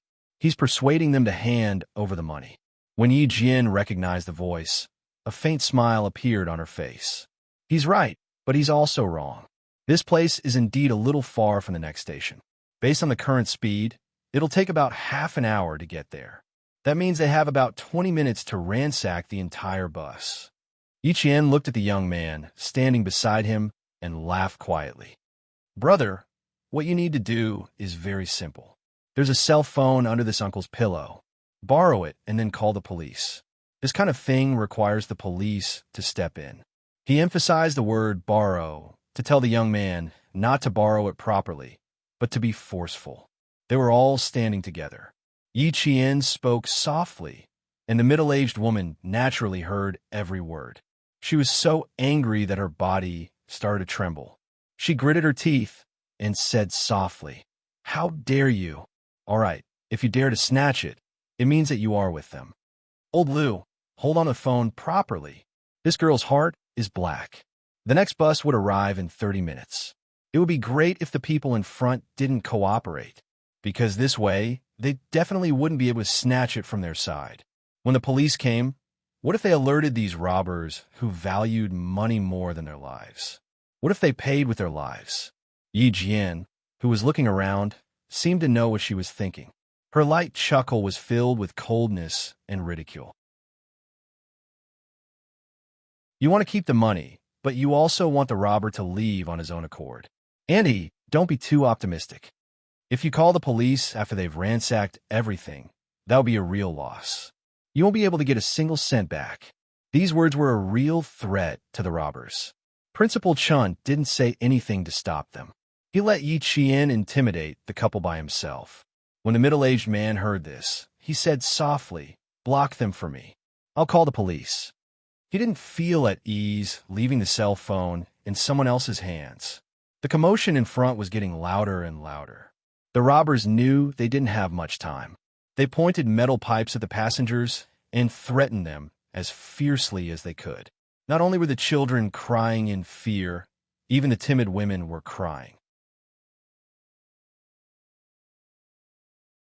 Chapter 255. The middle-aged man's hands trembled when he heard the voices. He stuffed the mobile phone into Principal Chen's hands and said, "Big brother, you're here." The train continued to rumble on.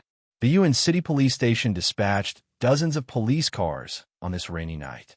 All of the police officers were armed as they rushed towards the train station. They received a report that a group of robbers armed with controlled weapons was robbing the number 9 sleeper compartment of train 6483. There were more than 10 of them, and they were robbing the entire compartment. The police did not alert the staff on the train. The person who called the police had made it clear that there was not a single train attendant on duty in the number 9 sleeper. Therefore, it was not advisable to alert the staff on the train. Therefore, they only informed the conductor to slow down the train when the police arrived. Principal Chun, who had made the report, leaned forward slightly and looked at the robbers who were robbing the compartments one by one. Then, he gestured to Yi Qian. "No, I'm the most suitable person to go." Yi Qian immediately shook his head and rejected the idea. "You're an adult, and I'm a child. It's best if I go. Also, I have a self-defense weapon. I can protect myself. Also, I have my own considerations. My uncle." She had shown enough trump cards during this period of time. She had to show that she was brave, but not astute. Yi Zhifan obviously had his eyes on her. During this period of time, whenever she returned to the recruit station after school, there would always be people following her in secret. If it weren't for the fact that there were guards at the recruit station, they would have followed her indirectly. She needed to create some trouble to make Yi Zhifan feel that she was nothing to be afraid of. This was because she did not have the ability to take down Yi Zhifan in one fell swoop. On the contrary, Yi Zhifan could create some trouble for her from time to time. When she mentioned Yi Zhifan, Principal Chen understood what Yi Qian was thinking. Moreover, this girl had the ability to protect herself. There was no doubt about this. He handed the briefcase that he carried with him to Yi Qian. "You have a good reason to be a teacher. This is the proof of your loyalty." When the middle-aged couple saw this, the expressions on their faces changed. One moment, they were conflicted, and the next moment, they couldn't bear it. "Daughter, you be careful." When the middle-aged woman, who had been minding her own business, saw Yi Qian step forward to stall for time, her face became flustered and her heart uneasy. Yi Qian was a little surprised. He lowered his voice and said teasingly, "I'm not used to Annie acting like this all of a sudden. I'm just taking the initiative to give her money to buy more time. I'm sacrificing myself to help everyone. Annie should be very happy." The middle-aged woman had a selfish side to her, but she was smart enough to know that she should choose what was best for her. Yi Qian used a teasing tone to expose her self-interest, which made her feel even more uncomfortable. She did not forget to say, "Then you, drag it out a little longer." When the young man saw that Yi Qian was really walking over, he was worried and raised his voice. "Be careful. Don't worry. Didn't I tell you just now? They only wanted money, not lives. Boss is overseeing this place. Hitting people is just a deterrent.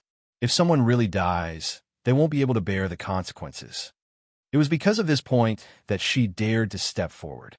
A student was not much of a threat to this group of arrogant robbers. Before they could leave, another person in the car was slapped in the face. "Damn it, where did you hide the money? You're not honest, right? I'll beat you to death." Chapter 256. Big brother, please do us a favor. This is life-saving money for my man. I beg you, big brothers, please do us a favor and give my family a way out. The person who was beaten did not dare to resist. He could only beg bitterly, and even knelt on the ground to beg for mercy. The inside of the car was bleak. Other than the crying of the middle-aged woman and the arrogant shouts of the robbers, there was no other third party's voice. If the voices of these two parties were blocked out, it could be said that the entire car was dead silent.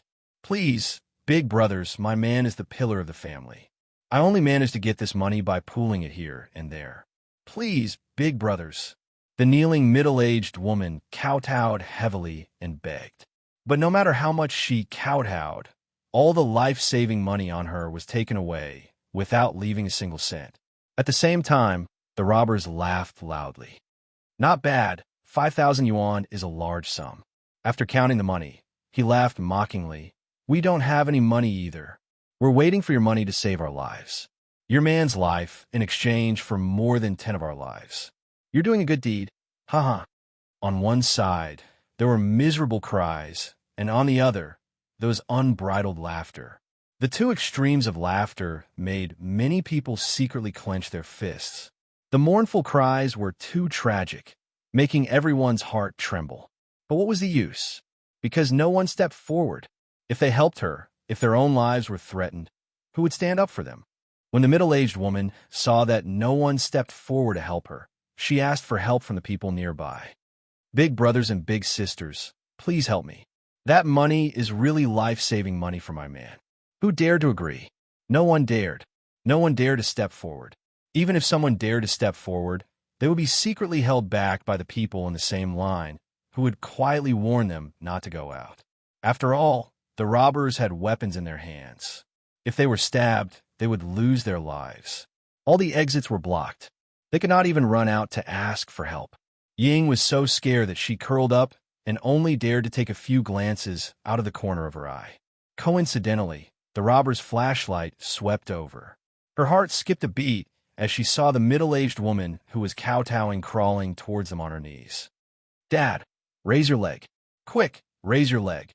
She was afraid that the middle-aged woman would hug Yi Jifan's leg and ask for help. She was so scared that her face turned pale. She reminded him, "We can't interfere. We definitely can't interfere." How could the robber give the middle-aged woman a chance to ask for help?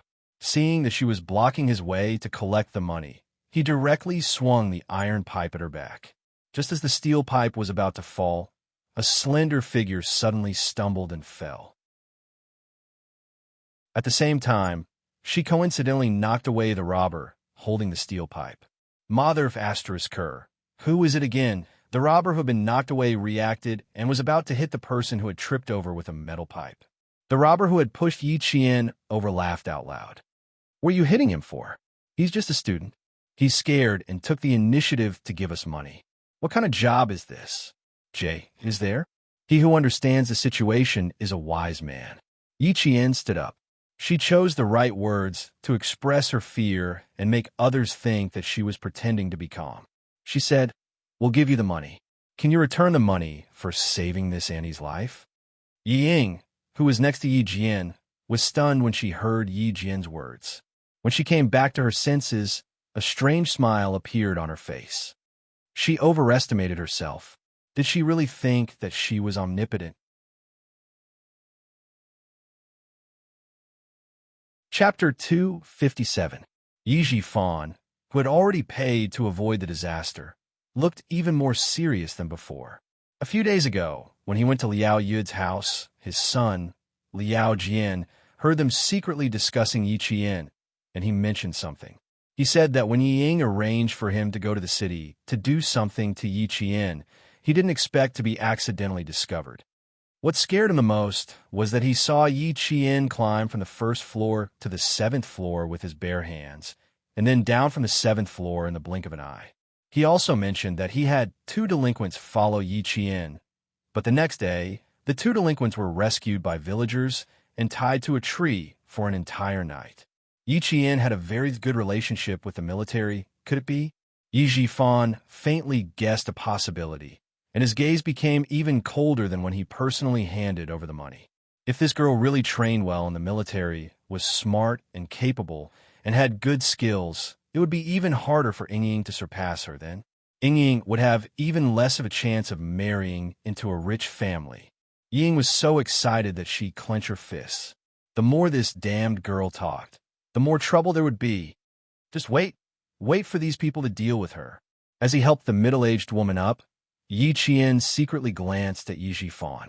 In the flashing flashlight, Yi Qian saw Yi Jifan's cold expression from the corner of her eye.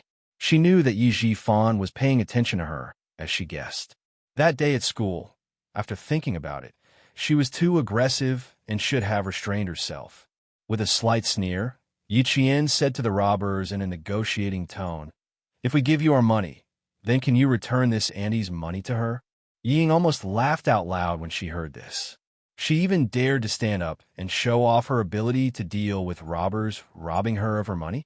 Yi Qian, oh Yi Qian, this kind of negotiation was simply wishful thinking, digging her own grave. Smart. Was this the so-called smart? This is called being bold, but not astute. There is a saying that the more one spoke, the more mistakes one made. This saying was true. Yi Jifan's eyes flashed with a hint of mockery when he heard this. The little girl was smart, but compared to Ying, she was still a little lacking. If it was this kind of thing, Ying would never force herself to stand out. It was probably the first time the robbers had encountered such a newborn calf that was not afraid of tigers. After being stunned for a while, 1 or 2 of them laughed out loud. After laughing, they said ruthlessly, "Little girl, are you bargaining with us? Hurry up and scram, or else we won't be polite anymore." Someone stood out and gave many people hope. However, when they saw who it was, their hope was instantly extinguished like a shooting star. When Yi Qian helped the crying middle-aged woman to sit down, a man who seemed to be a businessman walked out from the middle. "Don't make things difficult for a student. Take the money yourselves." As he spoke, a few people took out the money and placed it on the bed. They all wanted Yi Qian to quickly return to his own bed. If there was evil, there would be good. At least these people dared to stand up and speak. This made Yi Qian's dark eyes light up with a slight smile. In a voice as soft as a mosquito, he said to the middle-aged woman, "Auntie, when the boat reaches the bridge, it will cross that bridge. Don't think too much." It was impossible for him and Principal Chun to intimidate this group of robbers with just their strength alone. They had to unite everyone in the bus. Only then would the boat reach the bridge and cross that bridge when the boat reaches the bridge. Chapter 258. It was said that a group of dragons had no leader, and that applied to humans as well. As long as there was a leader, things would be much easier. First, it would be her student, followed by Principal Chun, and then the righteous young man. Presumably, the passengers who had helped her earlier would also step forward. This way, things would not be difficult. Furthermore, to catch the bandits, one must first catch the ringleader. But she still had to ensure the safety of everyone on the bus.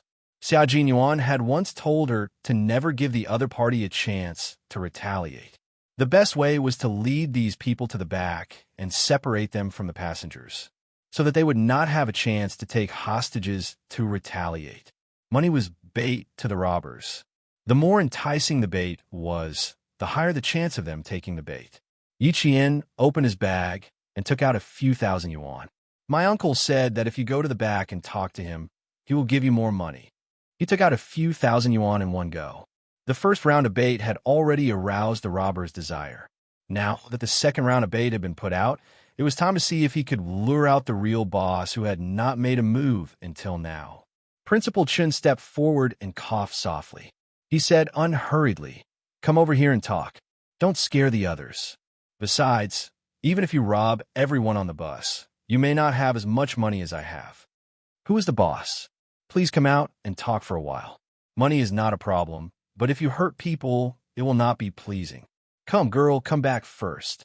Leave the rest to the adults." He waved his hand and gestured for Yi Qian to come to his side first. The leader of the robbers did not expect his job to be so exciting. When he heard this, he moved his arms and did not ask anyone to stop Yi Qian. He chuckled and stood up. The passengers who were sleeping in the same compartment as him seemed to realize something. Their expressions changed, and they all fled to the side like frightened rabbits. They did not even dare to return to their own beds. He shrugged his shoulders and walked over with a smile. "Money is good, but boss, I have to see how much money you have. You want to send me off with a few thousand yuan? It won't be that easy." Greed took the upper hand, and the whole car belonged to him. The gang leader laughed wildly. "Money? I have, but not much. I can give you 30 to 50,000 yuan. If you are afraid that I will do something, why don't you call everyone here and leave 2 guards at the front and back of the car? Wouldn't that be better?" Compared to these fellows who only used iron pipes as weapons, Principal Chun, who had been on the battlefield and had secretly killed countless enemies with a sniper rifle, had an imposing aura that directly suppressed everyone present. When the gang leader heard this, the fat on his face trembled. He sneered and said, "Me? Scared? Everyone here is my people. If she dares to be dishonest with me, I'll play her to death." He pointed at Yi Qian and said, "Such a lively student. I'm sure it'll be fun to play with him." Yi Qian's emotions were stirred by her words. His dark eyes were instantly filled with hostility. Play with her? It seemed like someone had said it before. What was the final outcome? She used a pair of scissors to viciously stab his heart. Her eyes narrowed slightly. She looked at the gang leader who was walking over. Her left hand was already quietly grasping her right wrist. If he dared to move, she dared to move too.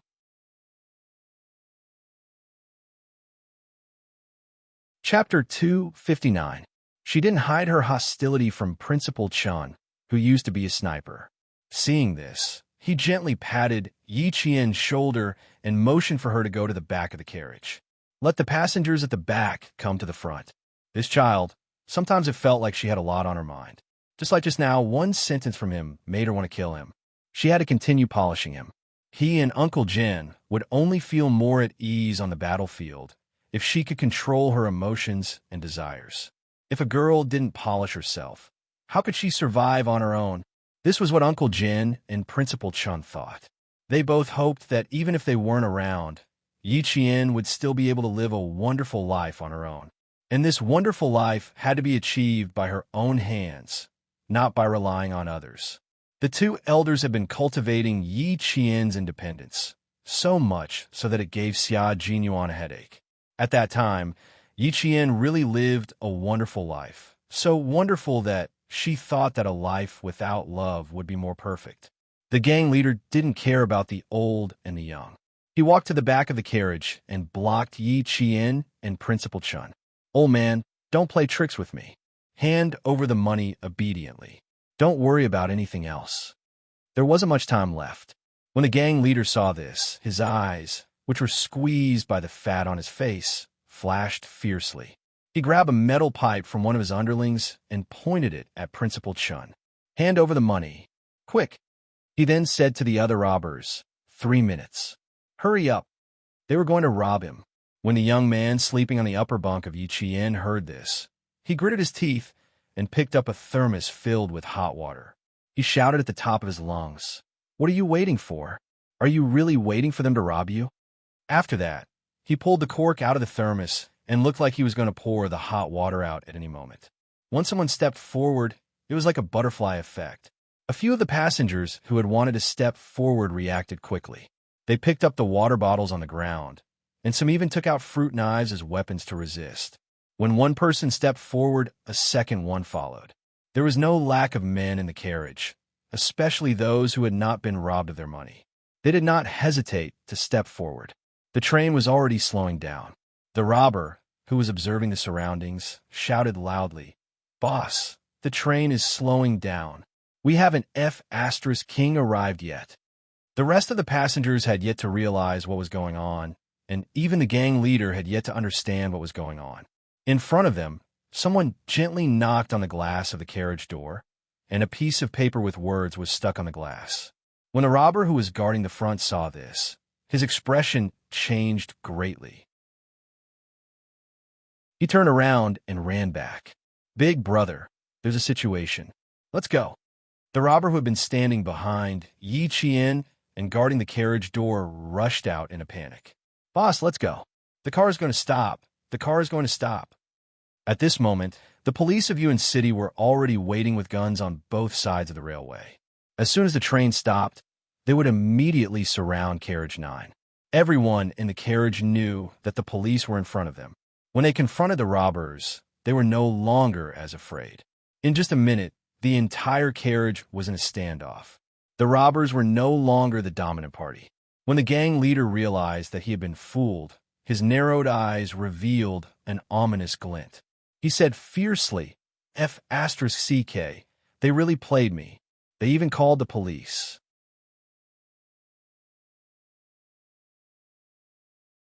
Chapter 260. There were still 15 minutes before the train would stop at the station, so the sudden deceleration naturally attracted the attention of the robbers. In addition, as Principal Chun had said, there was someone working with them, so the robbers knew that the police had arrived. After the gang leader shouted, "Call the King police," he fiercely picked up the metal pipe in his hand and swung it directly at Principal Chen's head. "Mother of Kerr, purposely stalling for time. You're courting death." The robbers were all arrogant people. Seeing this, they all picked up the metal pipes in their hands and swarmed forward. They all wanted to beat up the old man and the young girl who dared to trick them before they left. The silver wire in her hand was waiting for Yi Qian to throw it out. One end of the silver wire was like a snake as it tied tightly to the metal pipe in the gang leader's hand. With another tug, the metal pipe flew out of the gang leader's hand and landed in Yi Qian's hand in the blink of an eye. "Principal Chun, this is for you. See if it's convenient for you." Everyone was squeezed to the back, and the front was a mess. How could Yi Jifan have the chance to care about her? The king was already in front of him, so he naturally had to capture her. Her move really scared the gang leader. He stared at his hand that was still holding the metal pipe, then looked at Yi Qian. The muscles on his face twitched. It was obvious that he was extremely angry. No wonder you dare to ruin my plans after eating a bear's heart. You actually have some skills. Brothers, whoever kills this old man and the young girl today will have all the money stolen from just now. Although the gang leader was angry, he was still quite smart. He knew that killing people was against the law, so he didn't do it himself. Instead, he instigated his subordinates to do it. Under the stimulation of money, these daydreaming robbers who were only in their 20s suddenly became excited. They raised the metal pipes in their hands and swung them at Yi Qian and Principal Chun. The passengers in the back were tense. When they saw the robbers swinging the iron pipe at the old man and the young man, who were obviously trying to save the passengers, the young man in the upper bunk of Yi Qian shouted, "You bastard will burn to death." As he roared, he poured the entire pot of hot water on the robbers. He started it, and all the male passengers who had hot water bottles in their hands did the same. They all splashed the hot water on the robbers. It was late at night, and the robbers were all wearing thin clothes. When the scalding hot water splashed over, their screams were even louder and more miserable than the screams of the passengers. They were all screaming because they were scalded. Women and men moved to the back. Quick! Joining the melee, the brave male passengers protected the old and young, and the women ran to the back.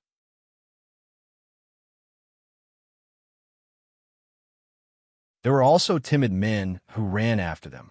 When they reached the corridor connecting the number 9 and number 10 cars, they found that the door was locked by a hexagonal lock. One by one, they slammed on the door. More than 10 people rushed over. The robbers who were originally guarding the door were so scared that they immediately threw away their metal pipes. They had no choice but to pretend to be passengers and squeeze in the middle. It was 3 in the morning, and the sleeping passengers in the number 10 car didn't move at all. Even when the passengers in the number 9 car banged on the door, they didn't wake up. The door to the number 9 car wasn't the only one that was locked.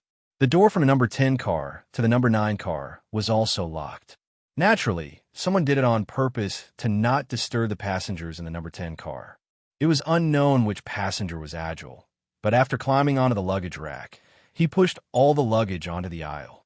In the face of danger, a person's strength was limitless, and so was their wisdom. Using this method could be considered a way to prevent robbers from harming the old and young.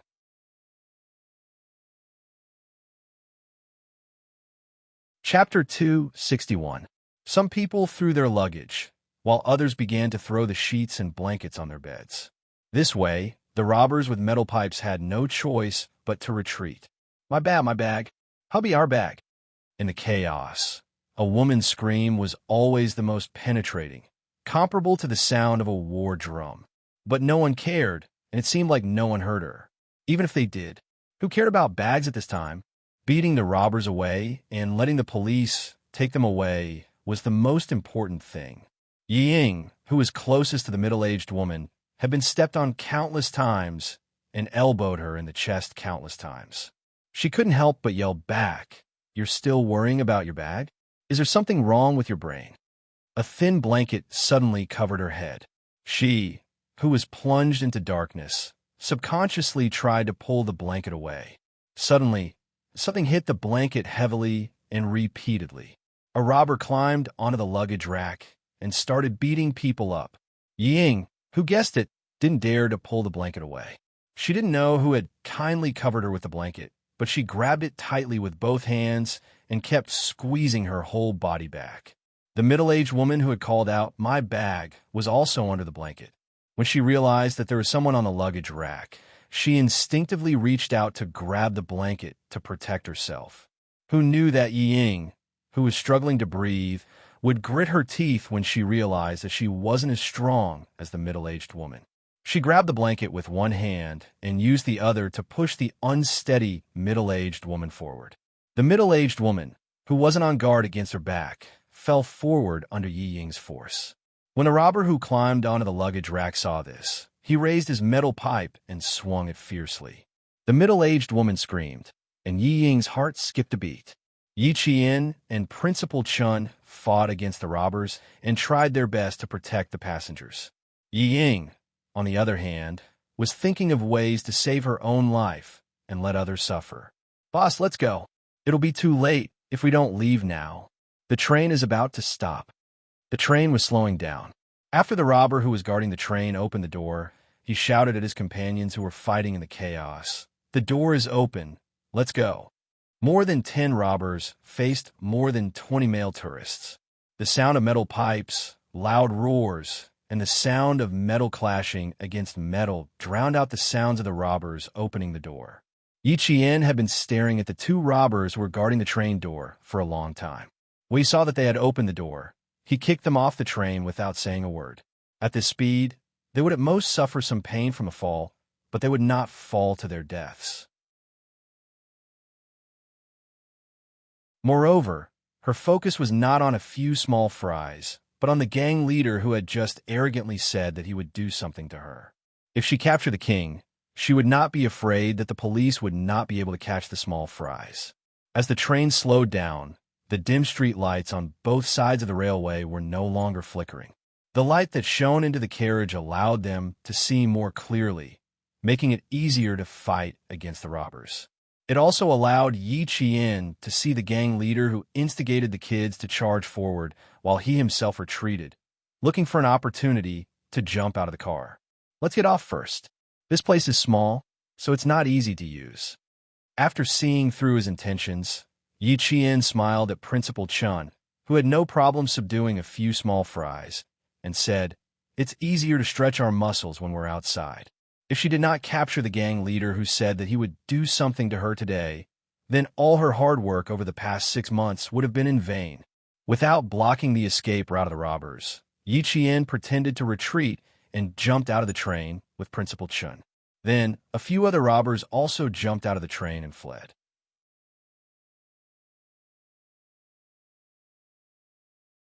Chapter 262. The robbers who had jumped out of the train shouted as they chased after the train, "Quick, jump out of the train!" A few of the robbers who were on top of the luggage racks threw away the metal pipes in their hands and threw them over the heads of the passengers who were huddled together. They cursed, F***CKU. Then, they jumped out of the train and left. Seeing that their accomplices had left one by one, the remaining robbers naturally couldn't stay on the train. They all rushed to the front and jumped out of the train. Outside, it was already raining cats and dogs. After the gang leader got out of the train, he sneered viciously and pointed at the old man and the young man in front of him. "Brothers, what I said on the train just now still counts. Who told their heads to explode? This money." He shook the travel bag that contained at least tens of thousands of yuan. "This money is for whoever it is." After getting out of the train, the gang became even bolder. The train came from behind them, and the robbers who were holding the metal pipes fearlessly chased after it. Gunshots were heard. The police in Yuan City realized that something was amiss and fired a warning shot. They quickly rushed over with their men. F***CK. When the gang leader saw this, he knew that it was impossible to deal with the old man and the young man in front of him. He shouted, "Go!" and left first. "Just you wait. Sooner or later, I'll get my revenge." Since ancient times, robbers have always been afraid of soldiers. When the police arrived and fired their guns, the effect of deterrence was the robbers who were murderous and wanted to chase after Yi Qian immediately scattered. They crossed the tracks and rushed into the darkness and the rain. Yi Qian's target was only the gang leader. After the gunshots were heard, he said to Principal Chun, "Your shoulder hurts. You can't get in the rain. Get in the train first. I'll be back soon. Girl, be careful. I'll get the police to chase after you." Principal Chun waved his hand and looked kindly at the fearless girl who rushed into the rain in the direction of her target. This girl still had a lot on her mind. When the gang leader said that he wanted to do something to her, he was so murderous that it scared him. She had to vent this murderous aura. She couldn't suppress it in her heart. Since she wanted to chase after him, then go ahead. As for killing someone, she wouldn't do it. When the armed policeman caught up with them, Principal Chun told them the direction in which the gang leader had fled, but he did not mention that Yi Qian had followed him. The train stopped with a long creaking sound. No one dared to move in the number 9 carriage, which was filled with cries. They were afraid that there would be robbers coming out with iron pipes to beat them. No one knew who said, "Let's go." The passengers who were huddled together were so exhausted that they felt like they had lost half their lives. Although they relaxed, they were so scared that they broke out in a cold sweat. None of them dared to move. By the side of the aisle, someone was groaning in pain while lying on the ground. The sound drifted into Yi Ying's ears, causing her body to stiffen. Her face was filled with panic. It was the middle-aged woman who was pushed out by her and spoke with a Yunnan accent. There were many injured people on the bus. Some of them were bleeding from their heads. Fortunately, they were still alive and had escaped this disaster.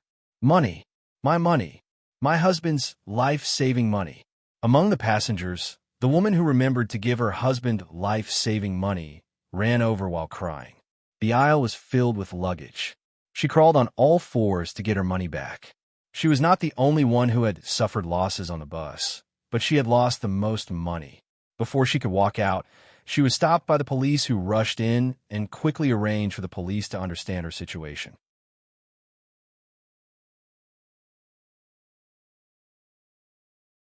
Chapter 263. Yi Ying sat on the bed, still in a state of shock. She watched the medical staff who came with the police treat the wounds of the injured passengers. The passengers with bleeding heads were carried on stretchers and sent directly to the hospital. The passengers with lighter injuries were checked. After confirming that there were no major problems, the passengers were allowed to continue resting in the carriage. Why don't I see the female student who stood up for everyone just now? Wasn't she on the train just now? Quick, look for her. When the frightened passengers heard that the old man and the young girl who saved everyone were not on the train, some of them surrounded the police to explain the situation. There were also some who looked up and down the train to find them. The middle-aged woman from Yunnan City had a bloody wound that was at least 5 centimeters long on her head. When a medical staff stopped her bleeding, she grabbed the hand of a police officer. No matter how painful it was, she had to finish her sentence. "Officer, I was pushed out by a young girl. I want to sue her. I want to sue her. My conscience was bitten by a dog." The other young girl risked her life to save everyone. But this young girl pushed me out in order to divert the attention of the robbers. Although her voice was not loud, Ying, who had been paying attention, heard everything clearly. Her shoulders trembled slightly. She said to Yijifan, who was drinking water, "Dad, I don't feel well. I want to lie down." If she did not want to be discovered, she could not be questioned by the police. She could not speak in front of this middle-aged woman. She had to remain silent. She could only wait until the provincial police got off the train. That would be safe. After such a big incident, the police were very efficient. They arranged for people to guard the train and asked the passengers who were not injured and could pack their luggage to pack their luggage first. Then they asked the injured passengers who needed to go to the hospital to tell them what their luggage looked like and what was inside. The police took care of them and carried them off the train. Principal Chun, who came up with the police, knew that the passengers in the train were looking for him and Yi Qian. He quickly smiled and stopped everyone. "We are fine. The young girl is just a little bold.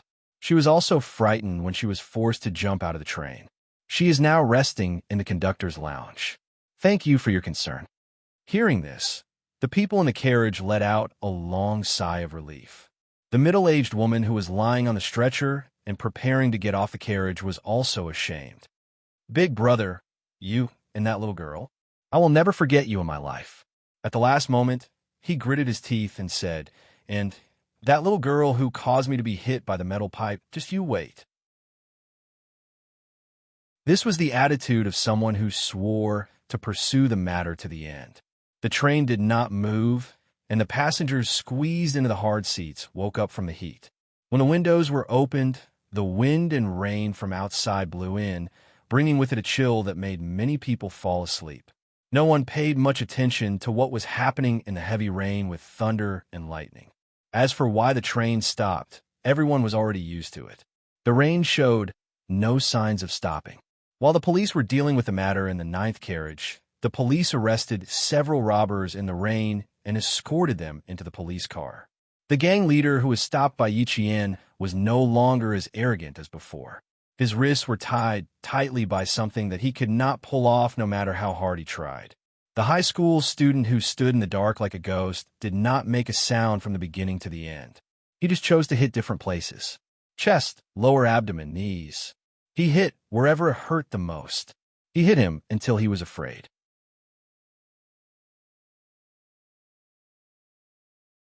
Chapter 264. Big bro, you're looking for Lele? Aren't I with you right now? Why don't I see Lele? The silver wire in his hand was like a part of Yi Qian's body. It wrapped around the man's wrist. He raised his heel and kicked the man's chin hard. The force was a little too strong. The kick knocked the gang leader's lower and upper teeth, breaking 2 of his front teeth on the spot. His mouth was filled with the smell of iron. His right arm was tightly bound. Even though his right hand was not bound, his palm was riddled with wounds. The deepest wound was so deep that his flesh could be seen. He had tried to grab the silver wire, but he didn't know that he had used the wrong method. The silver wire had cut into his palm and left a wound. He couldn't help but scream in pain. Yi Qian couldn't hide his viciousness. When he thought about how he died in his previous life, his viciousness was still faintly cold. Her short hair was already wet, and rainwater flowed down her forehead. Her dark eyes that had been washed by the rain looked especially cold and indifferent in the rainy night. Why wouldn't I be happy to play with you? Didn't you say you want to play on the train? Her voice was so cold that it was as if it had seeped through a cold lake. Every word was like a blade that cut through the gang leader's ears. Fear rose in his heart at this moment. Yi Jian's hands were tied together, and as Yi Jian leaped behind him, the long silver thread was already wrapped around his neck. Save, save, save me, save me.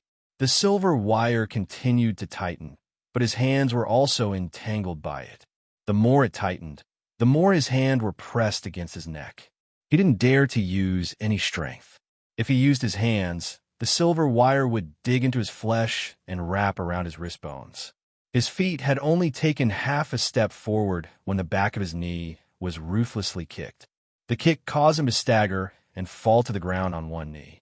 The gravel below him was so painful that he felt as if his kneecap had been shattered. I'm having fun now. Why are you still shouting for help? Isn't this what you wanted to see? It's just a swap of roles. You're the one being played by me. Isn't the process the same? In that life, if she had the skills she had today, she wouldn't have been humiliated by a villain. Why would he pay with his life in the end? Since she was reborn, she would never allow anyone to humiliate her again. Absolutely not. Her voice brushed past the gang leader's ear. It was cold and as sharp as a blade. The gang leader was so scared that he peed his pants and begged for mercy. I'm not playing anymore. I'm not playing anymore. I didn't see him tie. I'm sorry. His neck was strangled, his hands were tied, and the pain in his knees was unbearable. Even so, he had to open his mouth and beg for mercy. I won't dare. I won't dare. In the future, I won't do it again. Spare my life.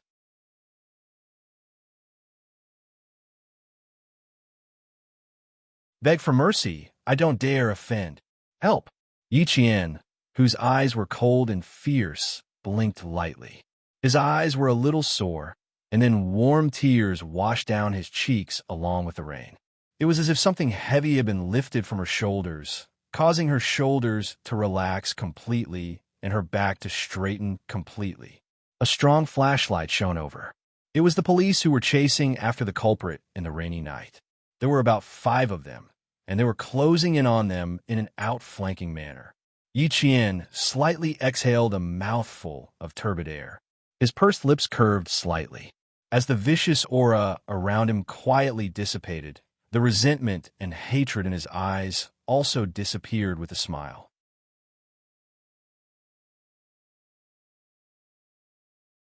Chapter 265.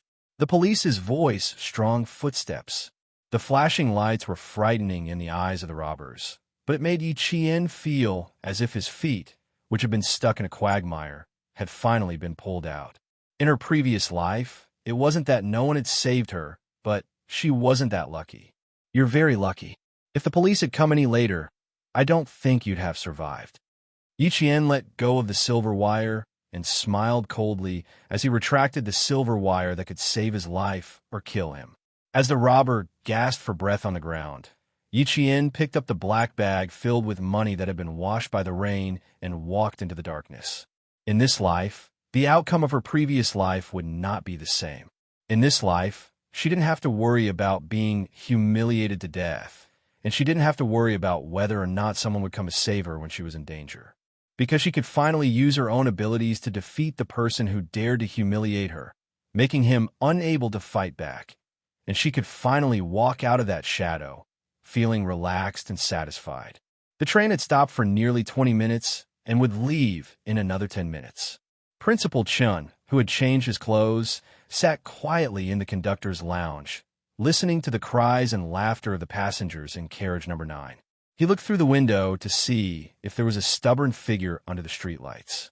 In the carriage, Yi Jifan gently patted Yi Ying's back as he answered the police's question. It was too chaotic. My daughter and I were squeezed in the back, so we had no idea what was happening in front. Officer, my daughter has a heart condition. We're going to the provincial capital to see her doctor. She was just frightened and finally fell asleep. You can ask me if you have any questions. She's just a student. She was scared out of her wits and only knew how to cry. How could she know anything else? He also took out the medical record. It was the city people's hospital's diagnosis. Yi Ying's name and symptoms were clearly written on it.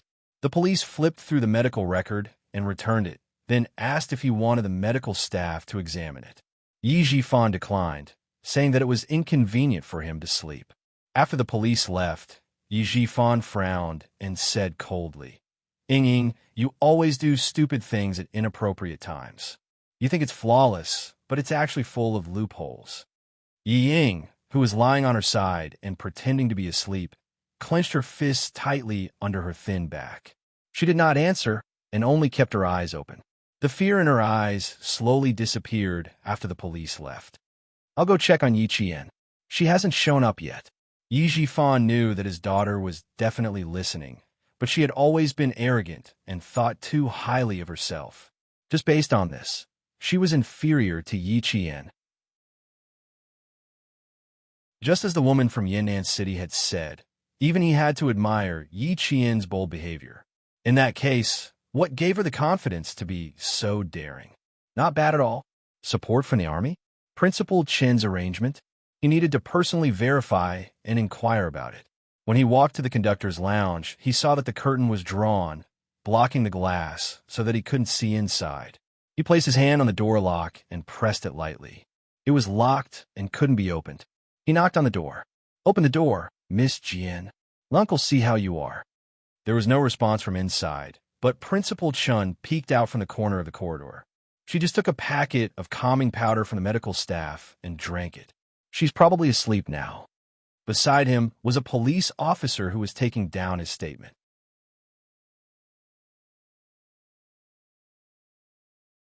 Chapter 266. She's asleep? Is she hurt anywhere? I'll be worried if I don't go in and take a look. Yi Jifan glanced at the policeman who hadn't gotten out of the car. His eyes flickered. Ying was scared too. Both of them suffered tonight. Principal Chen smiled. He took out a hexagonal lock and opened the door. This child was even more scared than Yi Ying. Luckily, the robber opened the car door himself so that both of us could jump out easily. Although she was scared, her courage was commendable. It's worth learning from. She was curled up on the narrow bed. Her clothes were clean, but her hair was still wet. Her back was to him, so he couldn't see her expression. Let her sleep here. Principal Chun didn't let Yi Jifan continue to observe her. He gently closed the door and locked it with a hexagonal lock. She's still scared. She asked me to lock the door. Mayor Yi don't mind. The little girl came back just in time. She really knew that Yi Jifan would come to see her. It seemed that he didn't have to worry about the little girl being taken advantage of by Yi Jifan in the future. Yi Jifan took a step forward and saw that the policeman who was taking notes was holding a black bag. It was still dripping with water. He glanced at the water stains on the floor and narrowed his eyes. There's some life-saving money in this bag. Police comrade, since you've picked it up, can you take out the life-saving money first? Headmaster Chun said in a low voice. He glanced at Yi Jifan, who had a complicated look in his eyes and seemed to be thinking about something. He let out a long sigh. The money to save a life at the hospital. Yi Jifan looked at the bag in the policeman's hand again. He asked Principal Chun, what's wrong? Can't you take out the money and return it to the passengers? You're sure that the robber carried this bag with him when he got out of the car? It contains the money from the passengers on the car, right? The one taking the statement was a policeman in his 40s. We still need to find a few witnesses. Then, the money will be returned to the passengers.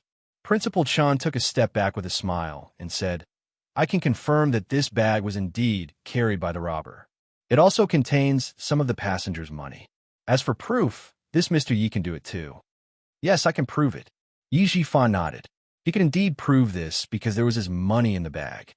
You can open the bag and take a look. There's an envelope inside. There's 1,000 yuan in the envelope.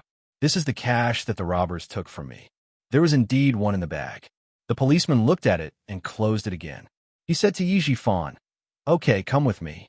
It turned out that the bag was picked up by the police during the chase, and it wasn't stolen by Headmaster Chun or Miss Jian. After understanding the situation, Yi Jifan felt relieved. The train stopped for a full half an hour before it started moving again. Listening to the rumbling sound of the flute, Yi Qian, with his eyes closed, gently stroked the silver wire around his wrist. The corners of his mouth were gently curled up until the morning of the next day. The only person who could save himself would never be someone else. In the end, he could only rely on himself. In the provincial capital's Great Hall of the People, Yi Qian and Wang Mo received the award personally presented by the governor. They said a few words of thanks and promised to continue working hard. After the speech, she finally let out a sigh of relief. To be honest, she wasn't used to this kind of scene.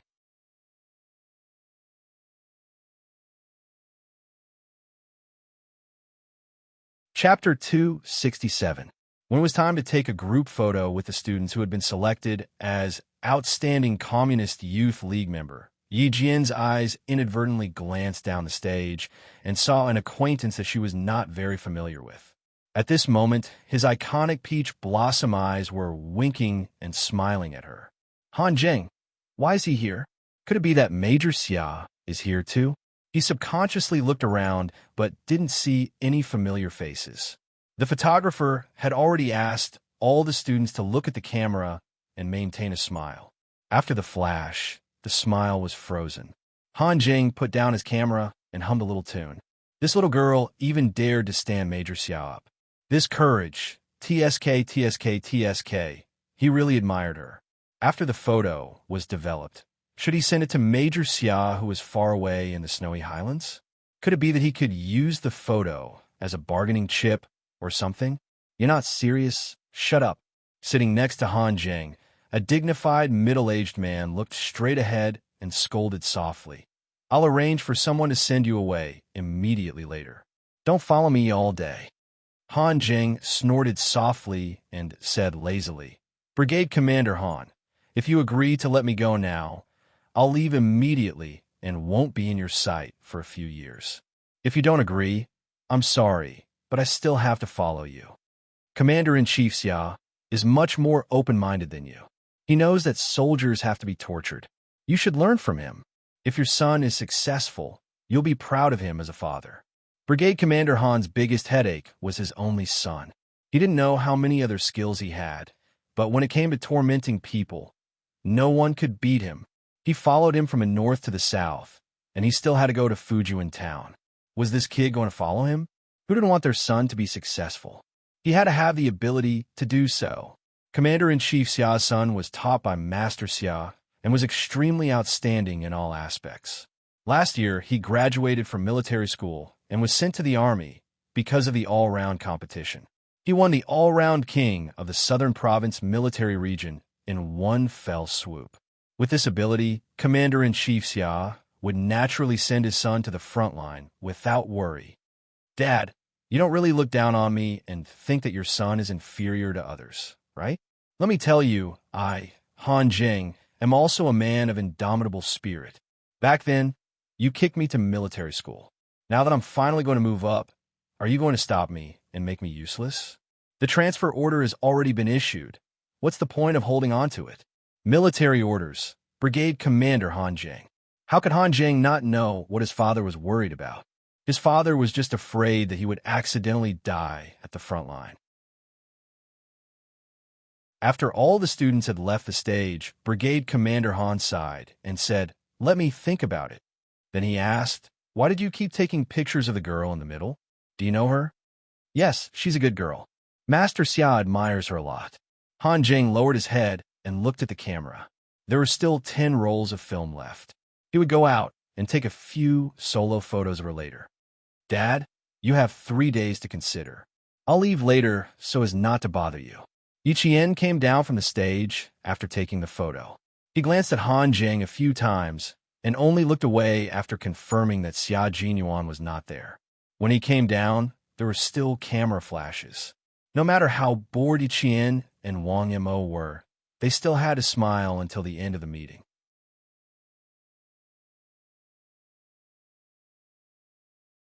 Chapter 268. The 3-hour meeting lasted from 9 in the morning to 12 in the afternoon. Yi Qian, who had been smiling the entire time, felt his cheeks stiffen. The end of the meeting didn't mean that he could leave. He chatted with Principal Chun and several leaders of the city's education bureau as they walked towards the provincial government cafeteria. Secretary Wu had already started asking where Yi Qian was going to attend the high school entrance exam. He also introduced number 1 middle school. Although the environment isn't as good as the provincial number 1 middle school, our number 1 middle school is the first school to introduce the internet to our students. Moreover, along the way, Secretary Wu wasn't the only one who mentioned number 1 middle school. The other leaders also did the same. It was clear that they all wanted Yi Qian to stay in the city and not be recruited by the provincial government. Principal Chow of the provincial government cafeteria finally finished his small talk with the leaders.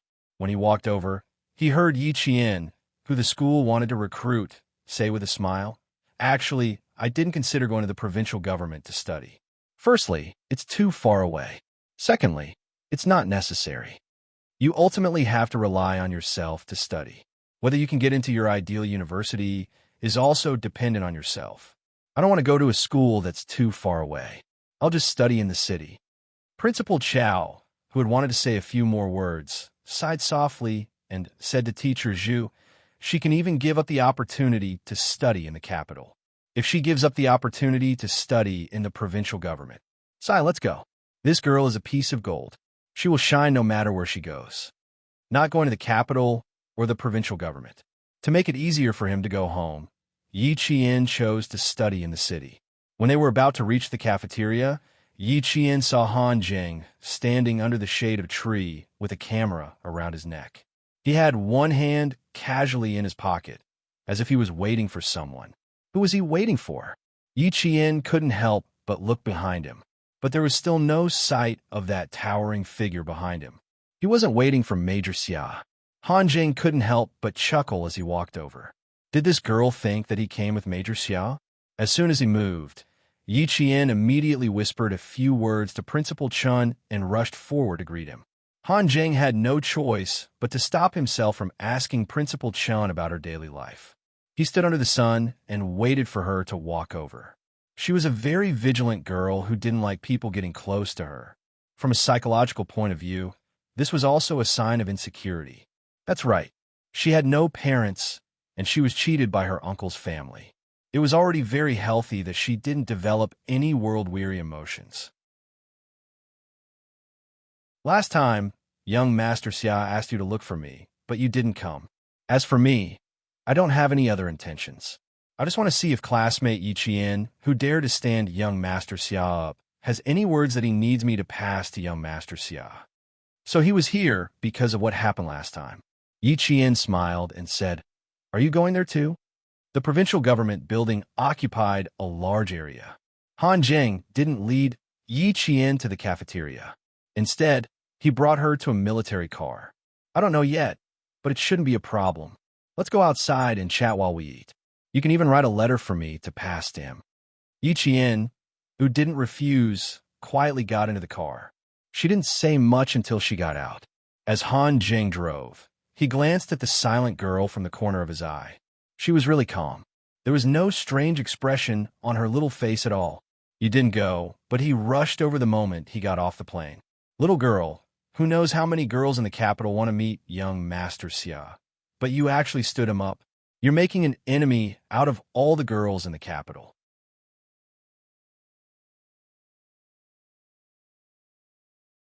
Chapter 269.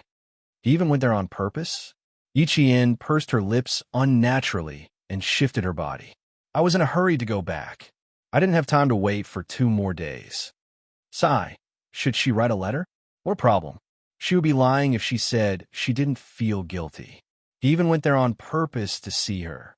It was wrong of her to stand him up. The unnatural expression that flashed across her face didn't escape Han Jing's eyes. He majored in psychology, so he could guess what a person was thinking based on their facial expressions. She was embarrassed when he said it out loud. She felt a little guilty after knowing the truth, but there was no girlish sentiment. Compared to the disappointment on young Master Xia's face when he found out she didn't come, Tiske, it was the face of a disgruntled husband. Han Jing wasn't familiar with the provincial capital. After driving for less than 5 kilometers, he He saw a decently decorated Cantonese restaurant and drove straight to it. He found a seat near the window and placed his order. Then he placed one hand on the back of the soft seat. His peach blossom eyes, which were usually full of smiles, were now scrutinizing her. He secretly observed the young lady, who kept her emotions in check rather quickly. Yi Qian drank her water unhurriedly and generously allowed him to scrutinize her. At first glance, Han Jing wasn't a very handsome man, but his eyes were bright and gentle.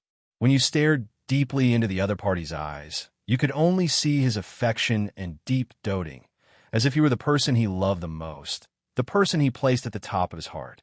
When the expression in his peach blossom eyes became serious and serious, even his gaze became stern. Just sitting there, even if the corners of his mouth were slightly curved, all you could see was the coldness of a soldier. Classmate Yi Qian, it's obvious now that you don't have any romantic feelings for Major Xia. Of course, you can't be blamed for this. After all, you're still young. But Major Xia's feelings for you, how should I put it? It's not love, but it's already within the range of admiration. So, hearing this, Yi Qian naturally interrupted him.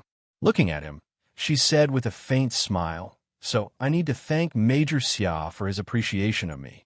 At the same time, I need to reciprocate. That's because Major Xia is the dream partner of all the young ladies in the capital, and I'm just a girl from the countryside. I have no background, no talent, and no looks. I should be deeply grateful that he has taken a fancy to me. I have to be tactful and go along with it. Only then will I be worthy of Major Xia's appreciation of me." Yi Qian said everything in one breath without pausing. Looking at his slightly stiff face, Yi Qian gulped and added, "It seems that young Master Han is standing up for a friend and fighting for justice. But does Major Xia know about this? Hey." The little girl was so eloquent, who said that he was young and didn't understand. How could he not understand after hearing all these sentences? That was indeed what he meant, but it was definitely not as sharp as what she said. Moreover, why did she sound so disdainful? She even had a sense of mockery towards him. It seemed that there was a misunderstanding. If it was someone else who misunderstood, it would have been fine, but not Yi Qian.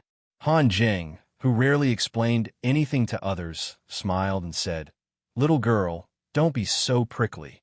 For a big family like Family Xia, whether the girl has a background or not is not a problem at all.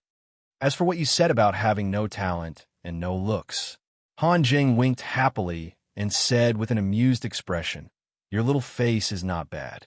Your eyes are eyes, and your mouth is a mouth. It's just that you haven't developed much yet. Needless to say, how could Major Xia's appreciation be bad?"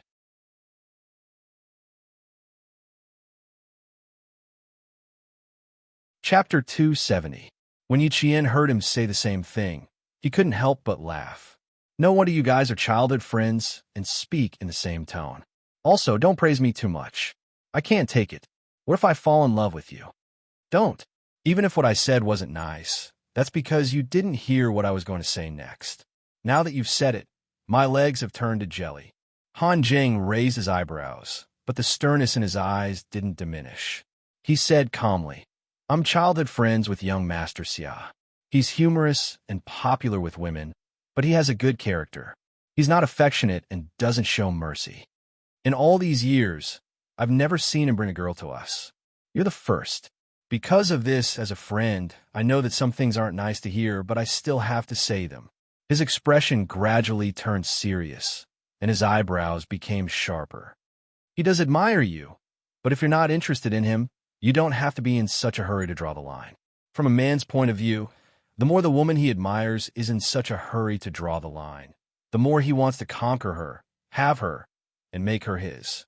Men are natural hunters. Just like animals, they like to conquer. Young lady, if you don't want anything to happen with young Master Xia, I suggest you don't be in such a hurry. You should take it slow. Otherwise, young Master Xia will only become more interested in you, and it'll be harder for you to escape." From a man's point of view, this was indeed the case, and Yi Qian happened to be committing this taboo. Hearing this, The thoughtful Yi Qian waited until the first dish was served before slowly nodding. Hearing what you said, it makes sense. But Yi Jian changed the topic and smiled. But the way I get along with Major Xia is a little different. Even if I told you, you wouldn't understand. And I don't know you that well. If there's something you don't understand, I suggest you ask Major Xia yourself. Also, I do need to write an apology letter to him. After all, I was the one who stood him up first. With that said, Yi Qian got up to get a pen and paper from the waiter. When Han Jing saw her coming over with a pen and paper, he was stunned. Wasn't it a little too casual? Using a menu as a letter. Was that okay? Why wouldn't it work? At least Yi Qian was writing seriously. So, 2 months later, Xia Jinyuan, whose eyelashes were stained with snow, received a letter from Han Jing. When he opened the letter and saw that it was not a piece of paper full of girlish feelings, but a menu from an unknown restaurant, he looked at Han Jing with his snowy eyes. Under the thick windshield mask, his expression was, "Are you kidding me? I'm not playing with you, and I don't dare to play with you. Look behind you, look behind you." Han Jing, whose eyes were blurred by the snowy wind, breathed out cold air. He wanted to laugh, but he held back his expression and said, "It's the little girl you admire who picked the materials on the spot." Also, he really wanted to know, the little girl said that the way she interacted with Major Xia was different. Just what kind of difference was it? The snow and wind were so strong that even reading the letter was difficult. Also, the paper was not only of poor quality, it was also as thin as a cicada's wing. He was really worried that the snow and wind would blow the letter until it disappeared. He carefully put the unread letter into his pocket and said to Han Jing, who had been resting at the military depot for almost 2 months and only came to the training base today, "Let's go back first. The snow leopard will come out later." This was the world of snow leopards. They were extremely rare, and no one wanted to see them. Han Jing's expression turned serious, and he immediately followed.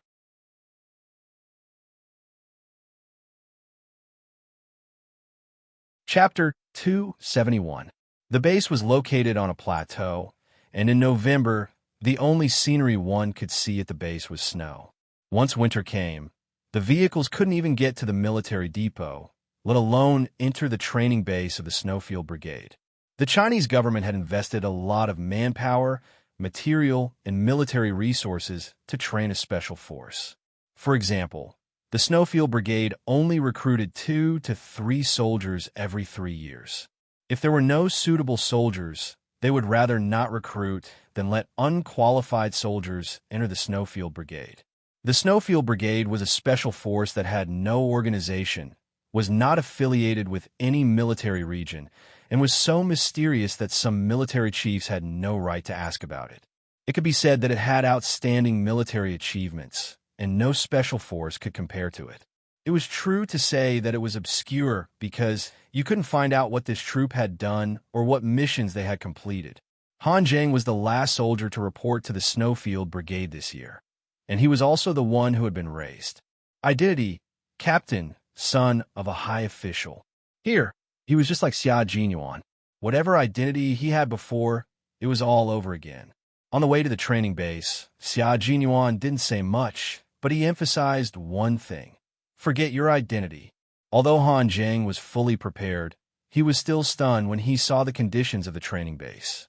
Then he patted Xia Jinyuan's shoulder heavily and said with a pained expression, "We are wearing white skin. Will we turn black when we go back? I don't know if the sunscreen will work. I brought sunscreen with me. I don't know if you will turn black, but I know that I won't. As for the sunscreen, it's already negative 20 to 30 degrees. You can take it out now and see if it can be squeezed out." Xia Jinyuan took off his windproof mask and carried the rifle on his shoulder. He smiled at his childhood friend, whose lips had turned white from the cold. Also, there is no fire here, and there is no electricity. There are only candles. There is a hand-crank generator, but it is rarely used unless we need to contact the military depot. As for heating, we basically rely on shaking. Put the supplies in the corner. Remember, don't let any fragrance out because our wooden house is not sturdy. It can't protect against anything except wind and rain. This area is where the snow leopards are active. You have to be careful not to be eaten by them. The map is made of paper, but it is definitely the latest version and is purely manual. Train well. Z7. You have to adapt to the environment here as soon as possible. After 1 year, we will go down the mountain. Han Jing, codenamed Z7, said with a serious expression, "Don't worry, I won't embarrass the country. Before it gets dark, I will see what she wrote. You can clean yourself." The other team members will be back in about an hour or so. Prepare the food.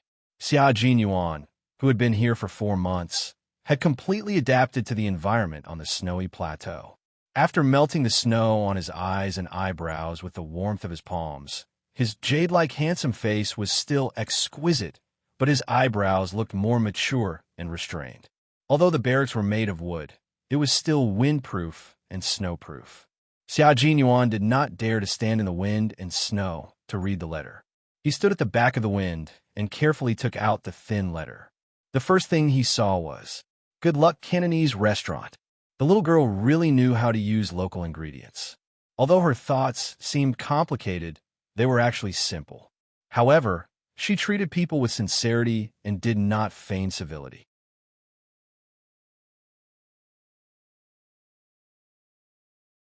Chapter 272. Xia Jinyuan's gaze landed on the words, "Dear Major Xia," followed by "Hello." Xia Jinyuan felt his teeth ache. This girl must be doing this on purpose. She even used honorifics. The letter was very simple. It started with an apology, followed by a description of her recent situation. She also mentioned that she would be studying at number 1 middle school for the next 3 years of high school, and had no plans to go to the provincial capital. At the end of the letter, she added, Han Jing took several photos of her and asked if he could get the photos back. There was really nothing else. How many words could there be in this small menu? Xia Jinyuan smiled and counted all the words seriously. There were 627 words, and he had to add punctuation marks. He thought for a while before coming up with 4 words. 627 words, not bad. However, this girl was really calm. He had already left the words, "Wait for him to come back." So why didn't she react at all? Did she not understand? No, she wouldn't. With this girl's intelligence, she would definitely understand. If she didn't mention it in the letter, it could only mean that she was avoiding it or thought he was joking. If she was avoiding it, he could think of a way to make her face it. If she thought he was joking, that would be troublesome. It was enough to show that she didn't believe what he said at all. He carefully read the letter again and committed the 627 words to memory. Then he carefully and seriously folded the letter and put it in his pocket, near his heart. It was a pity that they couldn't communicate with the outside world. If possible, he really wanted to reply, especially when she wrote at the bottom of the letter, "Major Xia, are we pen pals?" It was as if her clear voice was right next to his ear. It reminded him of every second he spent with her. There were still 8 months until the end of the year. By the time he went back, little Fox would be in high school. What a pity. She was still too young and underage. He put the letter away properly and felt his heart warm up. After a while, he turned to ask Han Jing, who was preparing the bread. Did she say anything else besides the letter? Also, how did she send the letter to you? How did she get the address? It's a long story. Brigade Commander Han didn't agree to my transfer order and is still in custody. Military orders are like mountains. How long can he be in custody? As long as I don't give up, he can't do anything. But it's not a good idea to keep holding on to him like this. So, I pestered him every day until I finally reached the southern province. Coincidentally, I saw your little girl in the provincial capital's Great Hall of the People. Han Jing put away the hard bread and gave each of his comrades a piece of ham sausage. As he worked, he recounted how he met Yi Qian and what he said. That little girl of yours is really something. The moment she opened her mouth, she asked what she should do if she took a fancy to me. That's why I said, "That's great, we can still stay together." Under the gaze that was colder than snow, she couldn't finish her sentence. Although Han Jing didn't continue speaking, his laughter didn't stop. She did say what she wanted to say, but my reaction was my legs went weak. She really didn't say anything else. It was indeed the little girl's style to not talk to people she was not familiar with. Thinking of this, Xia Jinyuan smiled and said, "She is not familiar with you, so of course she won't talk to you seriously. The bread has turned to stone. I'll boil some water and cook some dried vegetables." Once winter came, the Snowfield Brigade members in the base ate bread the most. Occasionally, they would light a fire and put the dried vegetables in the water that would never boil. It was a vitamin supplement. You're tuning in to the Warrior Lore YouTube channel. Don't forget to subscribe and join us on this journey to catch the most captivating stories.